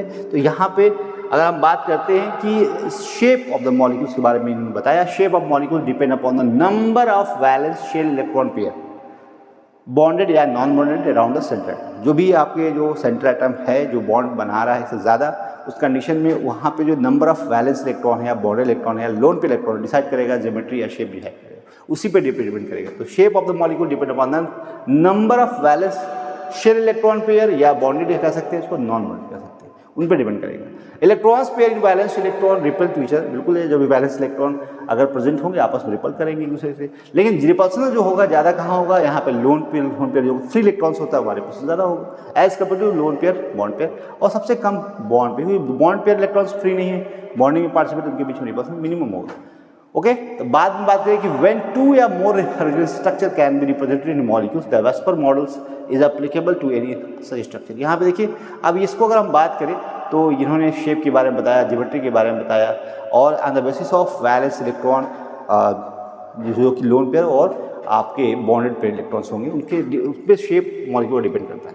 अब देखिए यहाँ पे टोटल नंबर ऑफ इलेक्ट्रॉन्स अगर पेयर 2 होता है यहाँ पे सेंटर एटम के पास में, तो यहाँ पे AX है यहाँ पे, तो इसके पास जो पेयर ऑफ इलेक्ट्रॉन्स यहाँ पे 2 इलेक्ट्रॉन्स पेयर प्रेजेंट है, उस कंडीशन में मॉलिक्यूल लीनियर होगा, ऐसा होगा लीनियर होगा। और हाइब्रिडेशन यहाँ पे अगर हम बात करें तो यहाँ पे बेरिलियम है और यहाँ पे आपको Cl है, क्या है Cl है, उस कंडीशन में एंगल कितना होगा 180 होगा, कह सकते हैं। और यहाँ पे हाइब्रिडेशन क्या होगा sp2 हो जाएगा, ऐसा हो जाएगा sp2 हो जाएगा, आपको पता है। तो अब जब आपका ट्रायंगुलर प्लेनर होगा, यहाँ पे देखिए 2 बातें हैं, जब भी आपके मॉलिक्यूलर फार्मूला x3 टाइप का होगा या x2 होगा, उस कंडीशन में आपको यहाँ पे ट्रायंगुलर प्लेनर होगा और बेंड शेप होगा या वी शेप होगा, क्या होगा वी शेप होगा। यहाँ पे देखिए जैसे BF3 है और S2 है, यहाँ पे ट्रायंगुलर प्लेनर है और यहाँ पे आपको शेप जो होगा इसका वी शेप होगा। कैसे, अगर वाटर की बात करें, H2O की बात करें, तो H2O में क्या होता है, ऑक्सीजन होता है, टेट्राहेड्रल ज्योमेट्री में होता है, और यहाँ पे लोन पेयर प्रेजेंट होता है, क्या होता है लोन पेयर, और यहाँ पे H और यहाँ पे H होता है, इन्वर्टेड वी शेप होता है, और यहाँ पे लोन पेयर प्रेजेंट होता है। उसका है तो टेट्राहेड्रल ज्योमेट्री में, लेकिन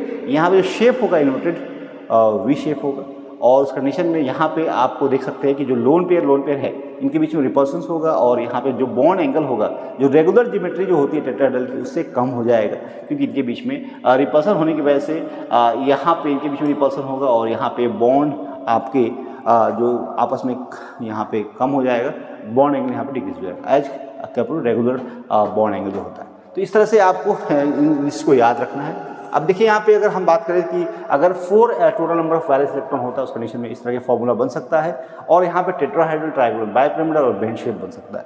जैसे CH4 है टेट्राहेड्रल, अमोनिया पिरामिडल शेप में होता है और वाटर जो है आपका बेंड शेप होता है। जैसे अगर हम बात करें तो अगर यहाँ इस तरह के फॉर्मूला होता है जहाँ पे total number of electron valence 4 होता है, तो देखिए अगर X4 टाइप का है तो यहाँ पे क्या हो सकता है, यहाँ पे आपको CH4 का एग्जाम्पल दिया तो कार्बन है इस तरह से हाइड्रोजन हाइड्रोजन हाइड्रोजन और हाइड्रोजन। तो यहाँ पे 4 वैलेंस इलेक्ट्रॉन 2 2 4 2 6 इसके चारों तरफ 4 वैलेंस इलेक्ट्रॉन है, उस कंडीशन में टेट्राहेड्रल ज्योमेट्री होगी। और जो आपका अगर हम बात करें ट्रायंगुलर, यहाँ पे इस तरह का मॉलिक्यूल प्रेजेंट है अमोनिया, तो यहाँ पे देखिए अमोनिया इस तरह से प्रेजेंट होता है, इस तरह से यहाँ लोन पेयर होता है, उस कंडीशन में यहाँ पिरामिडल शेप होता है तो टेट्राहेड्रल ज्योमेट्री लेकिन पिरामिडल शेप होगा। और अगर क्योंकि यहाँ भी टोटल नंबर ऑफ इलेक्ट्रॉन की बात करें तो 2 2 4 2 6 2 8, यहाँ भी total number of valence electron और बॉन्ड, यह कह सकते हैं कि वैलेंस इलेक्ट्रॉन तो यहाँ पे चाहे लोन पेयर हो चाहे बॉन्ड पेयर, दोनों को जोड़े अगर तो 4 ही आएगा। यहाँ पे कितना आएगा 4 आएगा, यहाँ पे कितना आएगा 4 आएगा, ठीक है। यहाँ देखिए अगर 5 वैलेंस इलेक्ट्रॉन है और जो सेंट्रल एटम के पास जो वैलेंस इलेक्ट्रॉन जिसको हम बोलते हैं बॉन्डेड इलेक्ट्रॉन और नॉन बॉन्डेड इलेक्ट्रॉन को बोलते हैं वैलेंस इलेक्ट्रॉन, उस कंडीशन में अगर जोड़ें तो आप देखिए अगर 5 है तो वहाँ पे ट्रायंगुलर बाइपिरामिडल हो सकता है। देखिए अगर आप देखें तो ट्रायंगुलर बाइपिरामिडल इस तरह से हो सकता है, इस तरह से होगा और यहाँ पे सेंट्रल एटम होगा जो भी होगा, और यहाँ पे 2 2 4 2 6 2 8 2 10।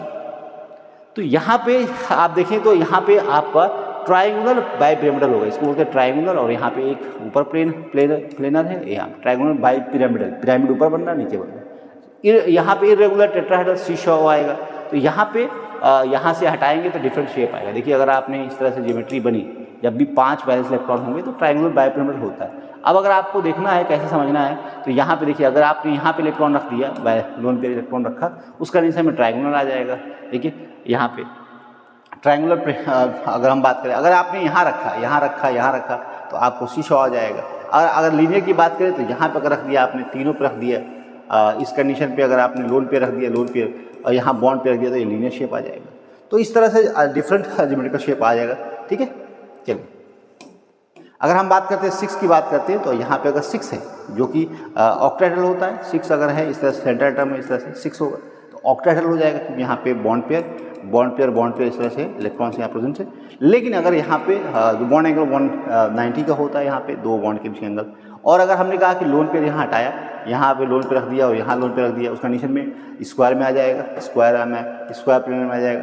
स्क्वायर प्लेनर का मतलब है कि अगर मान लीजिए इस तरह से प्रेजेंट है, इस तरह से, तो यहाँ पे स्क्वायर पिरामिडल हो जाएगा। तो यहाँ पे जब भी इस तरह से 6 वैलेंस इलेक्ट्रॉन टोटल होंगे तो ये पॉसिबल यहाँ पे ज्योमेट्री पॉसिबल, यहाँ पे सारे पॉसिबल ज्योमेट्री, यहाँ पे ऑक्टाहेड्रल हो सकता है, स्क्वायर पिरामिडल हो सकता है या स्क्वायर प्लेनर हो सकता है, ठीक है। और 7 होगा तो सिर्फ पेंटागोनल बाइपिरामिडल होगा। तो ये सारे एग्जाम्पल हैं, ठीक है। तो इससे देखिए अगर आपको पता करना है किसी भी कंपाउंड के अंदर पता करना है, ज्योमेट्रिकल शेप पता करना है, ज्योमेट्री कैसा है, तो आप सिंपल हाइब्रिड से निकाल लो। यहाँ पे अगर देखिए I3 मॉलिक्यूल लीनियर होता है, यहाँ पे अगर हम सिलेक्शन की बात करें तो यहाँ पे आप देखो सिंपल क्या है, जो भी एक से ज़्यादा बॉन्ड बनाने की टेंडेंसी रखता है उसको हम सेंट्रल एटम बोलेंगे।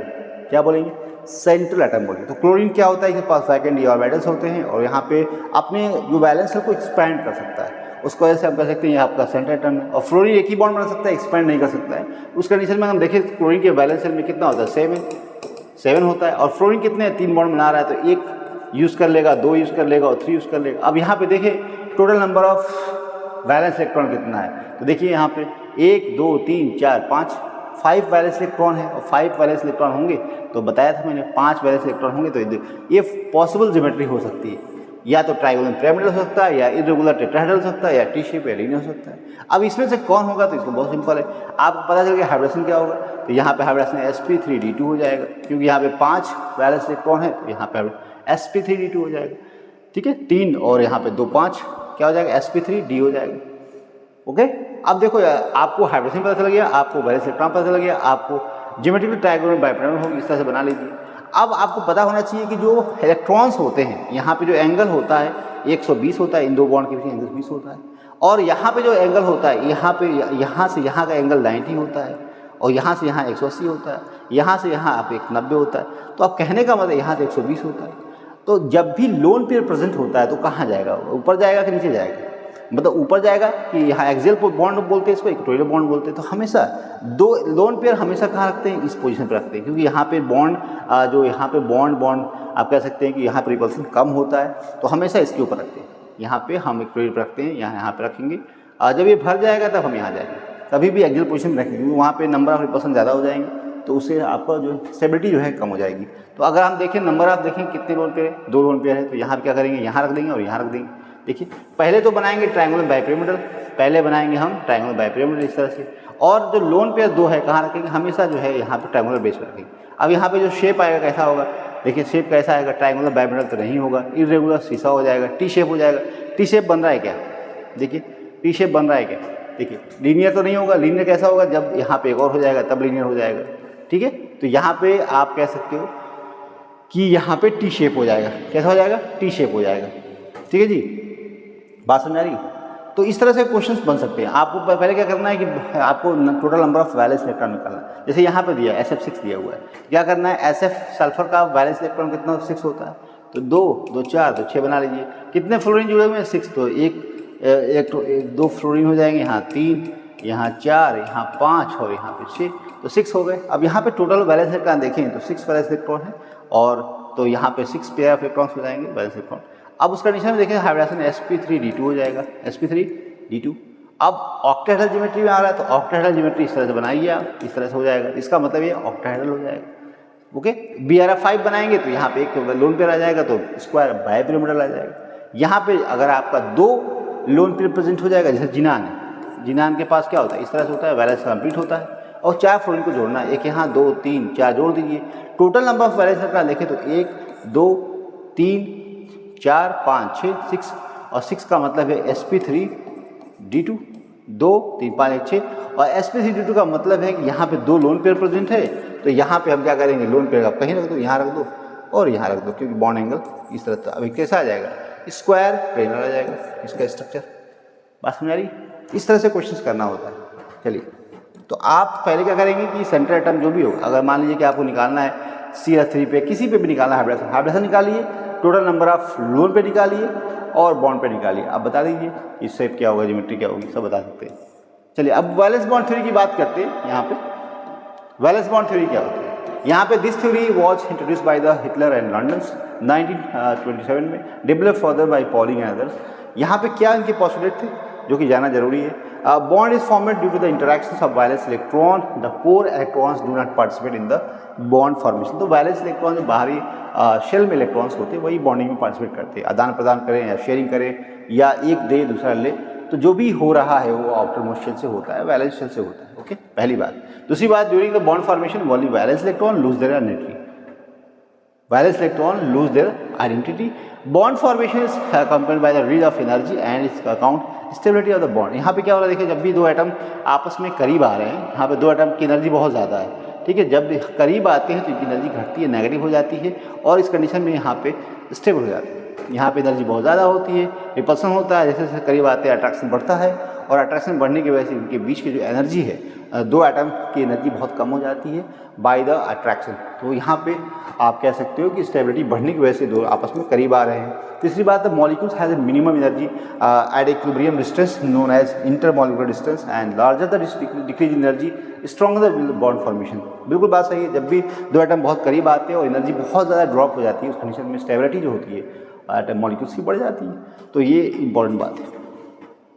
आगे बढ़े, अब इनकी कुछ कंडीशंस है। टाइप ऑफ ओवरलैपिंग की बात करें, नेचर ऑफ कोवेलेंट बॉन्ड की बात करें, तो यहाँ पे 2 atoms approach each other, overlapping of atoms orbital take place in given molecules orbitals.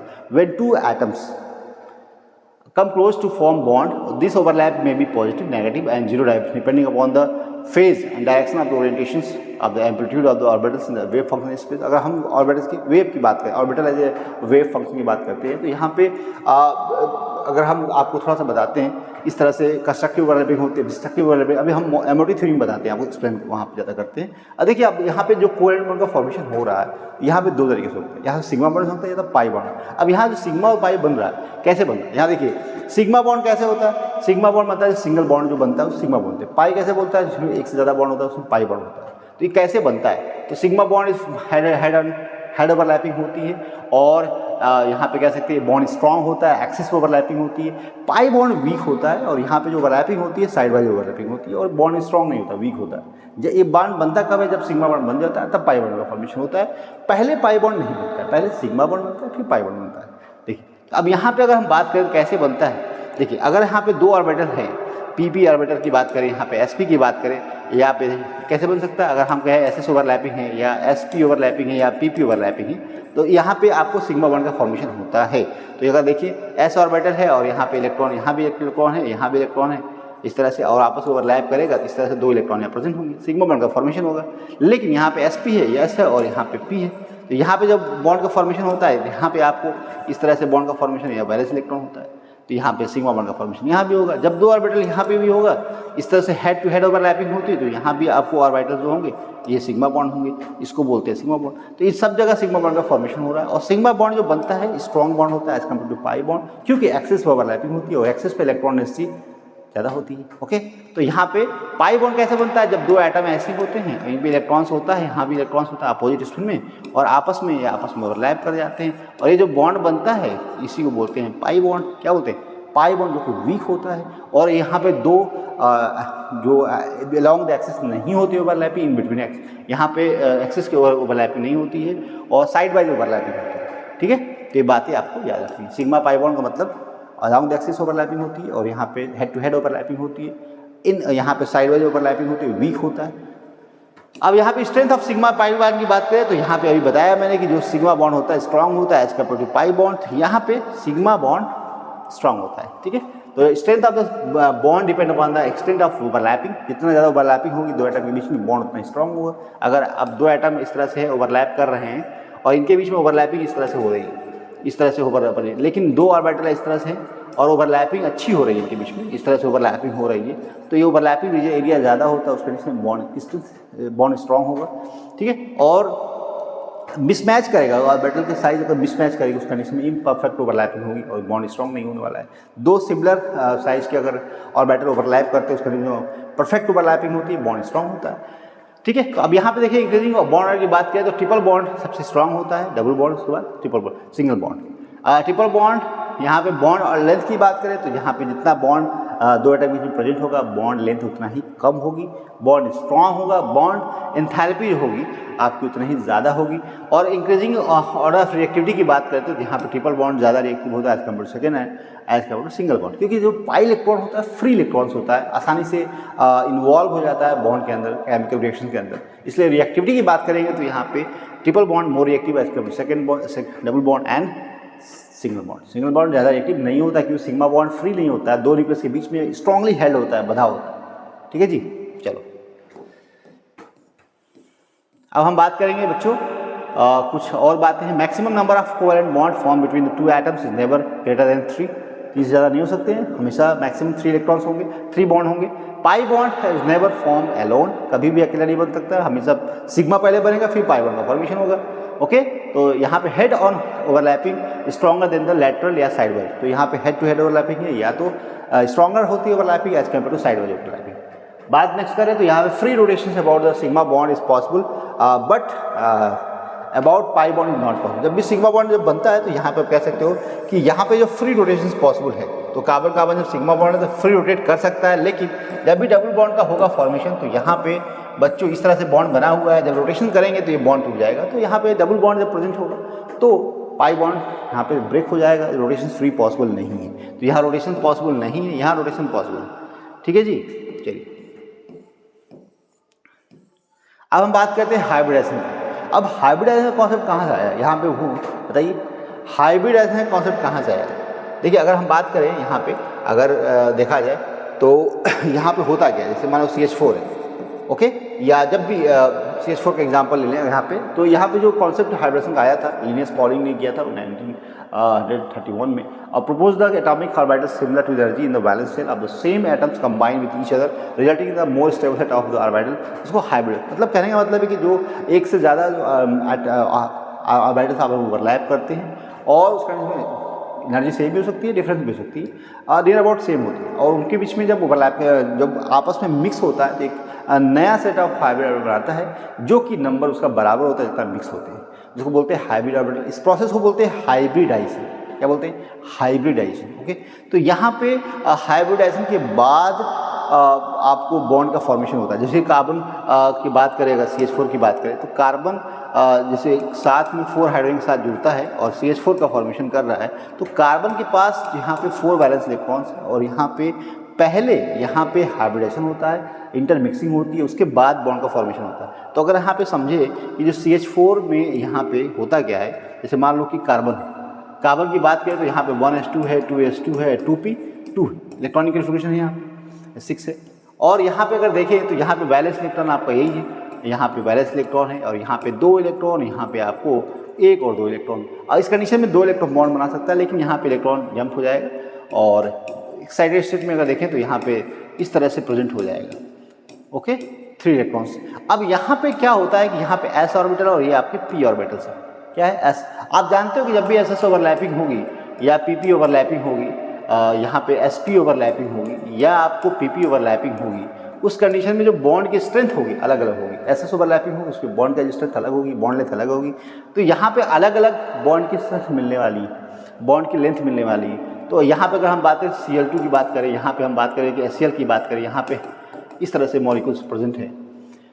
अगर हम CH4 की बात करते हैं तो CH4 में क्या होता है, यहाँ पे जो आपका H आएगा, H जो आएगा आपका एक यहाँ पे इसके साथ ओवरलैपिंग करेगा, यहाँ पे H आएगा इसके साथ करेगा, इस तरह से आपको बॉन्ड बनने वाले हैं। ओके, तो यहाँ पे जो ओवरलैपिंग हो रही है 2 एटम के बीच में, यहाँ पे SS ओवरलैपिंग हो रही है क्योंकि यहाँ पे s ऑर्बिटल है, s ऑर्बिटल, लेकिन यहाँ पे क्या है, p है और यहाँ पे क्या s है, तो sp ओवरलैपिंग है और ss ओवरलैपिंग है। तो यहाँ पे कहने का मतलब है कि जो 4 बॉन्ड है यहाँ पे, एक आपको यहाँ पे कह सकते हैं ss ओवरलैपिंग है और यहाँ पे sp है, ये वाला sp है और ये वाला भी क्या है, sp है। तो कहने का मतलब बॉन्ड अगर तोड़ोगे, यहाँ पे अगर बॉन्ड तोड़ोगे तो यहाँ पे डिफरेंट एनर्जी नहीं लगेगी, सेम अमाउंट ऑफ एनर्जी लगेगी, एवरेज एनर्जी सेम आती है। इसको तोड़ो चाहे इसको तोड़ो, आपको एनर्जी सेम मिलेगी। इसका मतलब क्या हुआ है कि भाई सेम एनर्जी लग रही है बॉन्ड तोड़ने में। इसका मतलब है कि यहाँ पे एक सेट ऑफ हाइब्रिड ऑर्बिटल बन रहे हैं। कहने का मतलब कि जो ऑर्बिटल्स हैं यहाँ पे उनकी एनर्जी एक जैसी होगी, और जब इनसे बॉन्ड बनेगा तो बॉन्ड की स्ट्रेंथ एक जैसी होगी, और जब तोड़ोगे तो वहाँ पे सेम अमाउंट ऑफ एनर्जी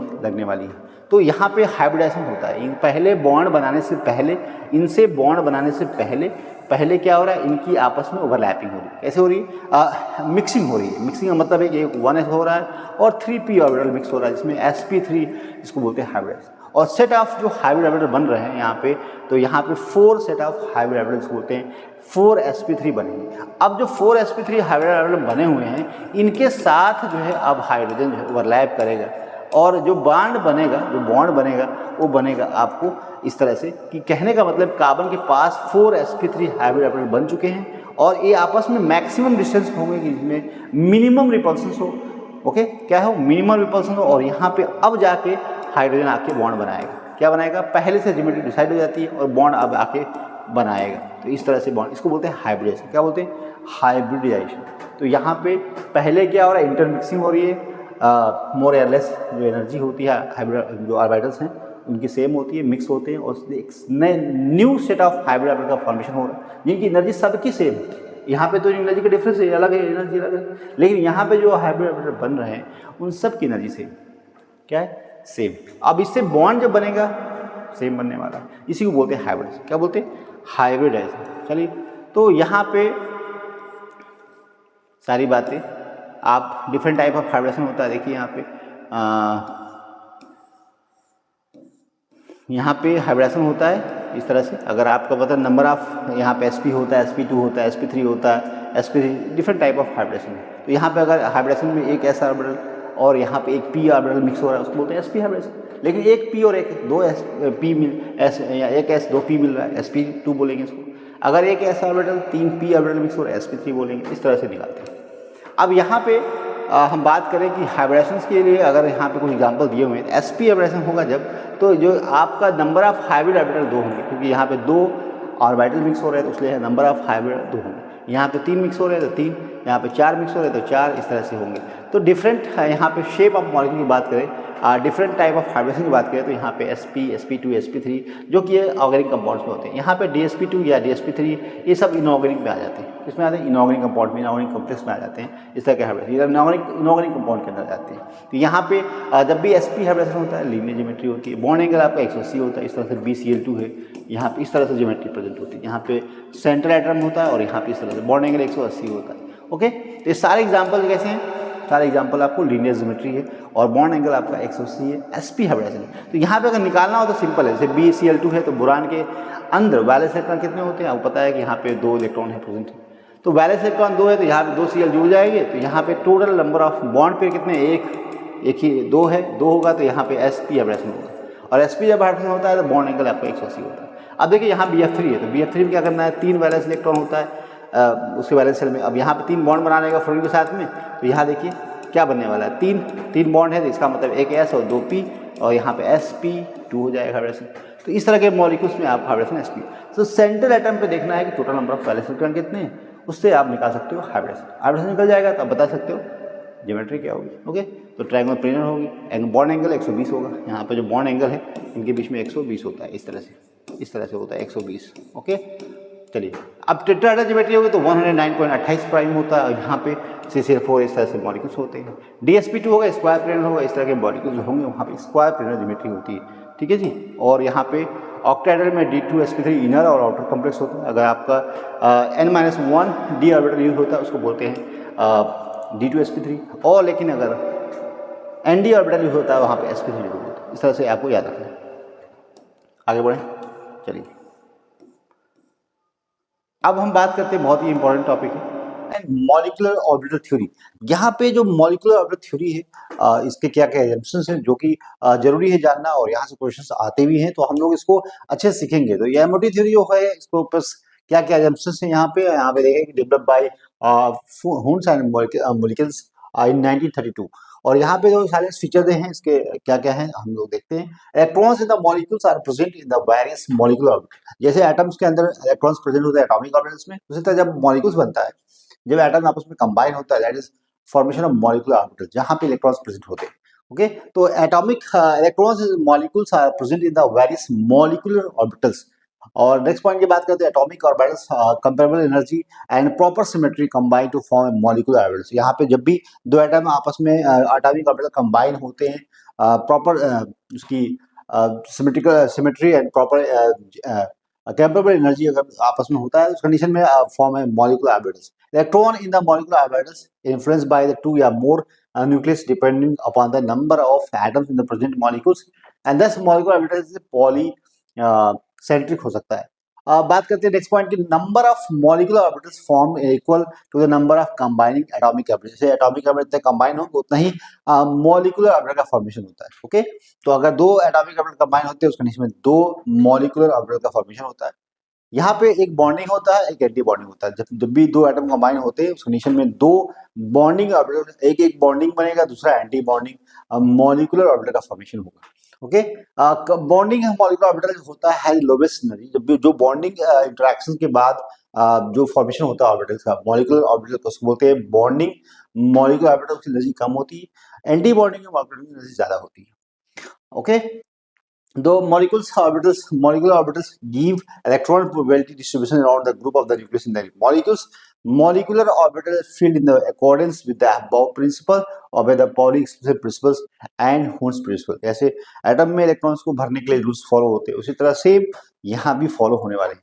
चलिए अब यहाँ पे हम बात करें कि फॉर्मेशन ऑफ मॉलिक्यूलर ऑर्बिटल से लीनियर कॉम्बिनेशन बताने में यहाँ पे होता है कैसे। यहाँ पे जब भी देखिए 2 एटॉमिक ऑर्बिटल आपस में कंबाइन होते हैं यहाँ पे उस कंडीशन में 2 मॉलिक्यूलर ऑर्बिटल का फॉर्मेशन होता है। बॉन्डिंग यहाँ पे एंटी बॉन्डिंग मॉलिक्यूल की एनर्जी ज्यादा होती है और यहाँ पे बॉन्डिंग ऑर्बिटल्स की एनर्जी कम होती है। ये होता कैसे, यहाँ पे अगर हम बात करते हैं तो इस तरह से वेव एटॉमिक ऑर्बिटल कंसीडर आएगा वेव, और जब आप इस तरह से कंबाइन होते हैं, सेम वेव आपस में कंबाइन होती है, उसका एम्पलीट्यूड होता है इस तरह से हो जाता है, एम्पलीट्यूड बढ़ जाता है, उसको इसका एम्पलीट्यूड बढ़ जाता है। अगर इस यहाँ पे कम है, यहाँ भी आपका ये डिफरेंट हो जाएगा फेज, जब भी इस तरह से कंबाइन होती है, सेम फेज की जब वेव कंबाइन होती है, तो एम्पलीट्यूड आपका बढ़ जाता है। क्या बढ़ता है? एम्पलीट्यूड आपका बढ़ जाता है इस तरह से।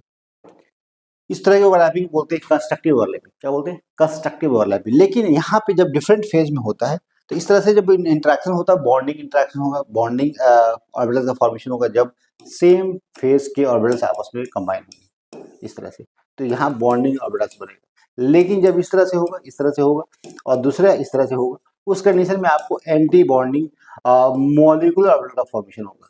यहाँ पे बॉन्डिंग, यहाँ पे anti bonding, constructive overlapping, destructive overlapping. यहाँ पे एम्पलीट्यूड यहाँ पे जो बनेगा रिजल्टेंट जो आपको ऑर्बिटल्स बनेगा, इसकी एम्पलीट्यूड कम हो जाएगा, लेकिन यहाँ पे जो एम्पलीट्यूड होगा, यहाँ पे जो एम्पलीट्यूड होगा यहाँ पे ज़्यादा हो जाएगा। क्या होगा? ज़्यादा। इसको बोलते हैं कंस्ट्रक्टिव ओवरलैपिंग होती है। तो इलेक्ट्रॉन्स यहाँ पे जो बन रहे हैं, यहाँ पे जो बॉन्डिंग जो मॉलिक्यूलर ऑर्बिटल बन रहा है, ये एंटी बॉन्डिंग, इसको सिग्मा बॉन्ड का फॉर्मेशन होता है, सिग्मा और सिग्मा स्टार। ठीक है, तो यहाँ पे कह सकते हैं, यहाँ पे बात वही है, molecular orbitals are form by addition of subtraction of wave function, जैसे यहाँ बताया हमने। Addition of wave functions during the overlap at orbital leading to formation of bonding orbitals with lower energy can be sigma and pi. यहाँ पे sigma बनेगा, और यहाँ पे subtraction of the wave function during the, यहाँ पे anti bonding का formation होता है। जब भी कंस्ट्रक्टिव ओवरलैपिंग होते है सिग्मा या पाई बन सकता है, या जब भी डिस्ट्रक्टिव ओवरलैपिंग होगी वहाँ पे आपको एंटी बॉन्डिंग का फॉर्मेशन होगा, या तो सिग्मा एंटी बॉन्डिंग या तो पाई एंटी बॉन्डिंग। ठीक है, और देखिए यहाँ पे अगर बात करें तो इस तरीके से जो ऑर्डर ऑफ एनर्जी होती है, हमेशा सिग्मा जो अगर 1s ऑर्बिटल आपस में कंबाइन होते हैं तो 1 सिग्मा और सिग्मा स्टार, तो उसी तरह 2s कंबाइन होंगे, तो यहाँ पे sigma sigma star 2s sigma star 2 पाई, और यहाँ पे जो एफ पाई जो है आपको सिग्मा और ये आपस में एनर्जी बराबर उनकी होगी, उसके बाद 2 पाई स्टार और सिग्मा स्टार की एनर्जी। इस तरह से आपको डायएटॉमिक मॉलिक्यूल्स, होमोएटॉमिक मॉलिक्यूल्स में एनर्जी का ऑर्डर ये होता है इस तरह से। तो करना क्या है, जब भी आप ऐसे वाला कि सिमिलर मॉलिक्यूल्स है, O2 है या F2 है या N2 है, तो आपको याद क्या है, दो चीजें हैं यहाँ पे, N2 और O2 का अगर आपको फिगर याद है, जैसे यहाँ पे जोड़ेंगे नाइट्रोजन प्लस नाइट्रोजन, तो यहाँ पे आएगा 14 आएगा, और यहाँ पे कितना आएगा 8 प्लस 8, यहाँ पे 16 आएगा। तो आपको याद कैसे रखना है फिगर को, इस तरह से याद रखना है। यहाँ पे थोड़ा बता देते हैं हम आपको। देखिए यहाँ पे क्या होता है कि जो बॉन्डिंग ऑर्बिटल्स होता है इस तरह से कैसे बनता है। देखिए यहाँ पे होता क्या है, जब भी आपका अगर यहाँ पे 1s है, अगर हमने कहा कि ऑक्सीजन, नाइट्रोजन की बात करें, पहले ऑक्सीजन की बात करते हैं, ऑक्सीजन है, तो यहाँ पे आपको पहला 1s कंबाइन होगा 1s2, और यहाँ पे 1s2, तो यहाँ पे जो ऑर्बिटल है इस तरह से कंबाइन होगा, और यहाँ पे जो बनाएगा इस तरह से बॉन्डिंग और एंटी बॉन्डिंग, सिग्मा स्टार और सिग्मा बनेगा। 2 इलेक्ट्रॉन यहाँ थे, 2 इलेक्ट्रॉन थे, 2 यहाँ चले जाएंगे, 2 यहाँ चले जाएंगे। उसी तरह से ऑक्सीजन के 2s2 हो जाएंगे और यहाँ पे 2s2 हो जाएंगे, और इस तरह से कंबाइन होगा तो यहाँ पे इस तरह से बनाएगा, यहाँ पे 2 इलेक्ट्रॉन चले जाएंगे, 2 इलेक्ट्रॉन यहाँ चले जाएंगे, जो कि सिग्मा आपका स्टार होगा, ये सिग्मा होगा। अब उसके बाद जो यहाँ पे जो 2p ऑर्बिटल्स होंगे, 2p ऑर्बिटल्स हैं, यहाँ पे 2p ऑर्बिटल्स है जिसमें कितने इलेक्ट्रॉन्स है, तो यहाँ पे 1s2 2s2 2p आपके 4 हो जाएंगे, यहाँ पे कितने हो जाएंगे 4 हो जाएंगे। और जब आपस में कंबाइन होंगे, आपस में कंबाइन होंगे, उस कंडीशन में क्या होगा, यहाँ पे ऑक्सीजन का जो होता है याद रखना, जैसे ऑक्सीजन का ऐसे होता है, ऐसे रखना है कि जब 2p कंबाइन होगा, जब 2p4 और 2p4 जब कंबाइन होगा उस कंडीशन में क्या बनाएगा, इस तरह से बनाता है। यहाँ पे आपके 2 ऑर्बिटल्स, यहाँ पे आपको 2 ऑर्बिटल्स, और यहाँ पे एक सिग्मा और यहाँ पे एक, इस तरह से बनेगा, जो कि सिग्मा होगा, एक सिग्मा स्टार होगा, ये 2 पाई जो पाई होगा, ये आपको 2 पाई होगा, और ये 2 पाई स्टार होगा। इसको x बोल सकते हैं, y बोल सकते हैं। ओके, यहाँ पे x 2 पाई x बोल सकते हैं, 2p y बोल सकते हैं। यहाँ इसके एंटीबॉडी, ये एंटीबॉडी एंटीबॉडी। तो ऑक्सीजन केस में इस तरह होता है, ये सिग्मा होता है जिसमें 2 सिग्मा 2 ये वाला, तो इस तरह से बनता है, इस तरह से बनता है। तो इसको याद रखना, ऑक्सीजन केस में जो पास में होते हैं, लेकिन जब नाइट्रोजन केस होता है जैसे उल्टा हो जाता है। नाइट्रोजन केस में क्या होता है, इस तरह से हो जाएगा, बस आपने इसको रिवर्स कर देना है, ये ऐसे हो जाएगा इस तरह से। एक इसको ऐसा कर दीजिए, इसको ऊपर ले जाइए, इसको नीचे ले जाइए, तो यहाँ पे आप देखेंगे तो क्या बनेगा, आपको इस तरह से मिल जाएगा। इसकी एनर्जी कम हो जाएगी, ये एस की हो जाएगी, और यहाँ पे पी की हो जाएगी इस तरह से। तो यहाँ पे आपको जो होगा ये आपको 2 पाई पी पाई होगा, इसमें एक्स वाई होगा, और यहाँ पे आपको सिग्मा 2 सिग्मा होगा, और यहाँ पे आपको पाई होगा 2 पाई होगा, जो कि एंटी बॉन्डिंग होगा। क्या होगा, एंटी बॉन्डिंग होगा, और यहाँ पे 2 सिग्मा एंटी बॉन्डिंग होगा। तो ये जो है, जो आपको दिख रहा है, ये आपको किसका है, ये आपको नाइट्रोजन का होगा, और ये वाला फिगर किसका होगा, ऑक्सीजन का होगा। ये याद रखना आपको। ऑक्सीजन में क्या होता है, दो जो पी और जो पाई ऑर्बिटल्स हैं, टू पाई ऑर्बिटल्स है, वहां पे दो करीब होंगे, और यहाँ पे जस्ट एक को ऊपर करना, एक नीचे करना, याद हो जाएगा। अच्छा है, तो यहाँ पे ऑक्सीजन केस में आप और नाइट्रोजन केस में दो फिगर आपको याद रखना है, एमओटी थ्योरी, और बता सकते हैं आप, सारी बातें बता सकते हैं। तो जब भी यहाँ अगर बात करते हैं एंटी बॉन्डिंग में इलेक्ट्रॉन जाता है, अब यहाँ पे देखो दो बातें, ये तो आपस में कंबाइन होंगे तो इस तरह से डायग्राम बनेगा, जो कि आपको याद रखना। तो यहाँ पे देखिए, पहले यहाँ देखिए, यहाँ अगर बात करें हम, तो इस तरह से फिगर जो है एनर्जी का जो ऑर्डर है, यहाँ पे जस्ट ऑक्सीजन केस में हो या ऑक्सीजन से मॉलिक्यूल होंगे, यहाँ पे अगर ऑक्सीजन की बात करें तो यहाँ पे 16 होता है, तो 16 से ज़्यादा फ्लोरीन कितना होता है, तो यहाँ पे आपका 9 एंड 18, 16 से ज़्यादा जो होगा उस कंडीशन में इस तरह का जो है आपका एनर्जी का ऑर्डर होगा, लेकिन 16 से कम होगा तो आपको इस तरह के आपको एनर्जी का ऑर्डर होगा, जो कि याद रखना है आपको। तो बहुत आसान तरीका मैंने बताया आपको। ऑक्सीजन केस में दो पी जो ऑर्बिटल्स करीब करीब होंगे, लेकिन नाइट्रोजन केस में क्या, एक नीचे करो एक ऊपर करो, बस हो जाएगा। ठीक है, अब देखो इसको यहाँ पे याद रखना है। अब यहाँ पे अगर हम बात करें बॉन्ड ऑर्डर निकालना है, तो यहाँ पे बॉन्डिंग जो इलेक्ट्रॉन्स है, जो माइनस एंटी बॉन्डिंग, और अपन अगर 2 से डिवाइड करते हैं तो वहाँ कंडीशन आपको बॉन्ड ऑर्डर निकल आता है। तो यहाँ पे देखिए बॉन्डिंग और जो ऑर्डर बॉन्ड ऑर्डर होता है अगर 1/2 non bonding minus anti bonding electrons का डिफरेंस अगर आप बात करें, तो ये बराबर किसका, बॉन्ड ऑर्डर।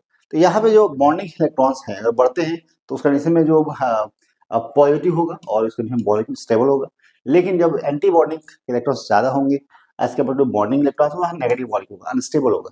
ओके, और यहाँ पे अगर बॉन्डिंग एंटी बॉन्डिंग बराबर हो जाती है, उस कंडीशन में मॉलिक्यूल्स अनस्टेबल होगा, जीरो बॉन्ड ऑर्डर होगा नहीं। तो ये बात आपको याद रखनी है। ठीक है, चलिए अगर देखिए बॉन्ड ऑर्डर की बात करें तो बॉन्ड ऑर्डर बढ़ेगा जब आपका बॉन्ड एनर्जी बढ़ेगी उसकी, और स्टेबिलिटी जो होती है बढ़ती है, लेकिन बॉन्ड लेंथ हमेशा क्या होगा, कम होगा। अगर बॉन्ड लेंथ तो आपका बॉन्ड ऑर्डर, यहाँ पे स्टेबिलिटी देखिए, बॉन्ड और लेंथ अगर आपका ज्यादा होता है, बॉन्ड लेंथ ज्यादा होता है, तो बॉन्ड ऑर्डर क्या होगा, कम होगा, जैसे यूनिवर्सिटी प्रोपोर्शन होता है। Higher the bond association, smaller is the bond length, ये बातें हमने बताई है। और यहाँ पे मॉलिक्यूल इज डायमैग्नेटिक यहाँ पे होता है if electrons are present paired, अगर कंडीशन में इलेक्ट्रॉन है, मॉलिक्यूलर ऑर्बिटल में इलेक्ट्रॉन्स पेयर कंडीशन में है, इट मींस वहाँ पे डायमैग्नेटिक प्रॉपर्टीज होगी। और यहाँ पे अगर अनपेयर्ड कंडीशन इलेक्ट्रॉन प्रेजेंट है एमओटी के अंदर, तो वहाँ पे पैरामैग्नेटिक बोलेंगे उसको। ठीक है, चलिए अब यहाँ पे देखिए अगर हम बात करें, कुछ मॉलिक्यूल्स दिए हुए हैं जहाँ पे बॉन्डिंग एंटी बॉन्डिंग बताना है आपको, तो हीलियम H2 मॉलिक्यूल पॉसिबल है कि नहीं। यहाँ पे देखिए बॉन्ड ऑर्डर निकाले अगर, तो यहाँ पे जो H2 है, हाइड्रोजन में पता है कि 1 यहाँ पे बॉन्ड ऑर्डर होगा, क्योंकि बॉन्डिंग और एंटी बॉन्डिंग का जो डिफरेंस होगा यहाँ पे 2 में, यहाँ पे जब हाइड्रोजन है और हाइड्रोजन कंबाइन होगा तो 1s2 और 1s2, और यहाँ पे एक बॉन्डिंग और एक एंटी बॉन्डिंग बनेगा, और दो इलेक्ट्रॉन, एक इलेक्ट्रॉन यहाँ है और एक इलेक्ट्रॉन यहाँ है हाइड्रोजन के पास, 1s1 1s1। तो यहाँ पे दोनों इलेक्ट्रॉन यहीं पे हो जाएंगे, दोनों इलेक्ट्रॉन कहाँ पे होंगे, यहाँ पे होंगे। उस कंडीशन में यहाँ पे जो सिग्मा स्टार है और सिग्मा है, तो यहाँ पे बॉन्डिंग इलेक्ट्रॉन में दो इलेक्ट्रॉन है, माइनस एंटी बॉन्डिंग में 0 है अपॉन 2 है। उस कंडीशन में बॉन्ड ऑर्डर आपका कितना हो जाएगा, बॉन्ड ऑर्डर जो है आपको 1 हो जाएगा। तो इसका मतलब मॉलिक्यूल स्टेबल प्रेजेंट होगा, और यहाँ पे डायमैग्नेटिक कोई भी इलेक्ट्रॉन यहाँ अनपेयर्ड कंडीशन में नहीं है, यहाँ पे इलेक्ट्रॉन अनपेयर्ड नहीं है, पेयर्ड कंडीशन डायमैग्नेटिक होगा ये। ओके, अब यहाँ देखिए कि जो H2 प्लस है, एक इलेक्ट्रॉन निकालना है H2 प्लस से, तो उस कंडीशन में पैरामैग्नेटिक होगा, बॉन्ड 0.5 हो जाएगा। तो बॉन्डिंग जो ऑर्बिटल्स है यहाँ पे, जो हाइड्रोजन की जो केस है, अगर आप देखेंगे तो 1s1 और यहाँ पे 1s1, और इस तरह से जब कंबाइन होता है तो एक आपको सिग्मा स्टार बनाता है और दूसरा आपको सिग्मा बनाता है। यहाँ पे बॉन्डिंग है, बॉन्डिंग मॉलिक्यूलर ऑर्बिटल है, और यहाँ पे एंटी बॉन्डिंग मॉलिक्यूलर ऑर्बिटल। अगर आपने दो इलेक्ट्रॉन यहाँ डाला है, तो एक इलेक्ट्रॉन अगर निकालते हैं यहाँ से, तो उस कंडीशन में बॉन्ड ऑर्डर कम हो जाएगा, और कंडीशन जो हुई अनपेयर्ड वाली हो जाएगी, उसको बोलते हैं पैरामैग्नेटिक। ठीक है, तो इस तरह से आपको एग्जाम में पूछा जा सकता है। इस तरह से आपको इलेक्ट्रॉन को फिल करना है और बताना है कि मॉलिक्यूल, अब देखो यहाँ पे पूछेगा कि भाई ये मॉलिक्यूल पॉसिबल है क्या, जो हीलियम 2 है वो एग्जिस्ट करता है, नहीं करता है, क्योंकि बॉन्ड ऑर्डर 0 है, मतलब दो मॉलिक्यूल एटम के बीच में कोई किसी तरह का बॉन्डिंग इंटरेक्शन नहीं, तो एग्जिस्ट नहीं करेगा। तो आपको ये पता होना चाहिए। ठीक है, चलिए अब हम बात करते हैं next point, that is hydrogen bonding क्या होती है। तो हाइड्रोजन बॉन्डिंग जो होती है एक special weak for van der Waals force एक होता है, अट्रैक्शन होता है दो मॉलिक्यूल के बीच में, या सिमिलर सेम मॉलिक्यूल के बीच में जो इंटरेक्शन हो रहा है हाइड्रोजन और मोर इलेक्ट्रोनेगेटिव एटम के बीच में। यहाँ देखिए, अगर हम बात करते हैं कि यहाँ पे attractive force which is bind hydrogen bond one molecules with electronegative atom, यहाँ पे जब भी हाइड्रोजन फ्लोरीन के साथ या ऑक्सीजन के साथ या आपको नाइट्रोजन के साथ जुड़ा हुआ है, वहाँ पे हाइड्रोजन बॉन्डिंग पॉसिबल होती है। इसलिए क्योंकि यहाँ पे डिफरेंस होगा, यहाँ पे इलेक्ट्रोनेगेटिव डिफरेंस बहुत ज़्यादा होता है और यहाँ पे पोलैरिटी होती है। पोलैरिटी होने की वजह से दो मॉलिक्यूल के बीच में इंटरेक्शन होगा, या सेम मॉलिक्यूल के अंदर इस तरह की बात है तो वहाँ पे भी हाइड्रोजन बॉन्डिंग इंटर मॉलिक्यूलर और इंट्रा मॉलिक्यूलर होगी। अब देखिए यहाँ पे जैसे वाटर है, जैसे HF है मॉलिक्यूल, तो यहाँ पे क्या होगा, इंटर मॉलिक्यूलर हाइड्रोजन बॉन्डिंग हुई, यहाँ पे डायपोल होगा और यहाँ पे इस तरह की इंटरेक्शन, इसका डायपोल प्लस माइनस की इंटरेक्शन, इसी बोलते हैं हाइड्रोजन बॉन्डिंग, इसी बोलते हैं हाइड्रोजन, ये वाला जो बॉन्ड है दैट इज हाइड्रोजन बॉन्ड। यहाँ पे HF है और यहाँ पे नेगेटिव है और यहाँ पे प्लस है, दूसरा जो मॉलिक्यूल होगा वहाँ पे HF है और यहाँ पे प्लस और यहाँ पे माइनस, इनके बीच में इंटरेक्शन है, इसे बोलते हैं हाइड्रोजन बॉन्ड।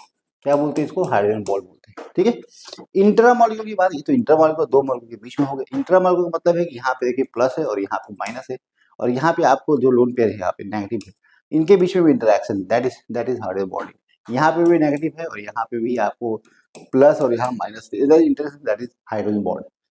ठीक है, इसको बोलते हैं इंटर मॉलिक्यूल, मॉलिक्यूल के अंदर है तो इंट्रा मॉलिक्यूल हो जाएगा। ठीक है, अब यहाँ पे बात करते हैं कि predicting the geometry of the molecules containing double bond, double bond is considered as the one electron pair.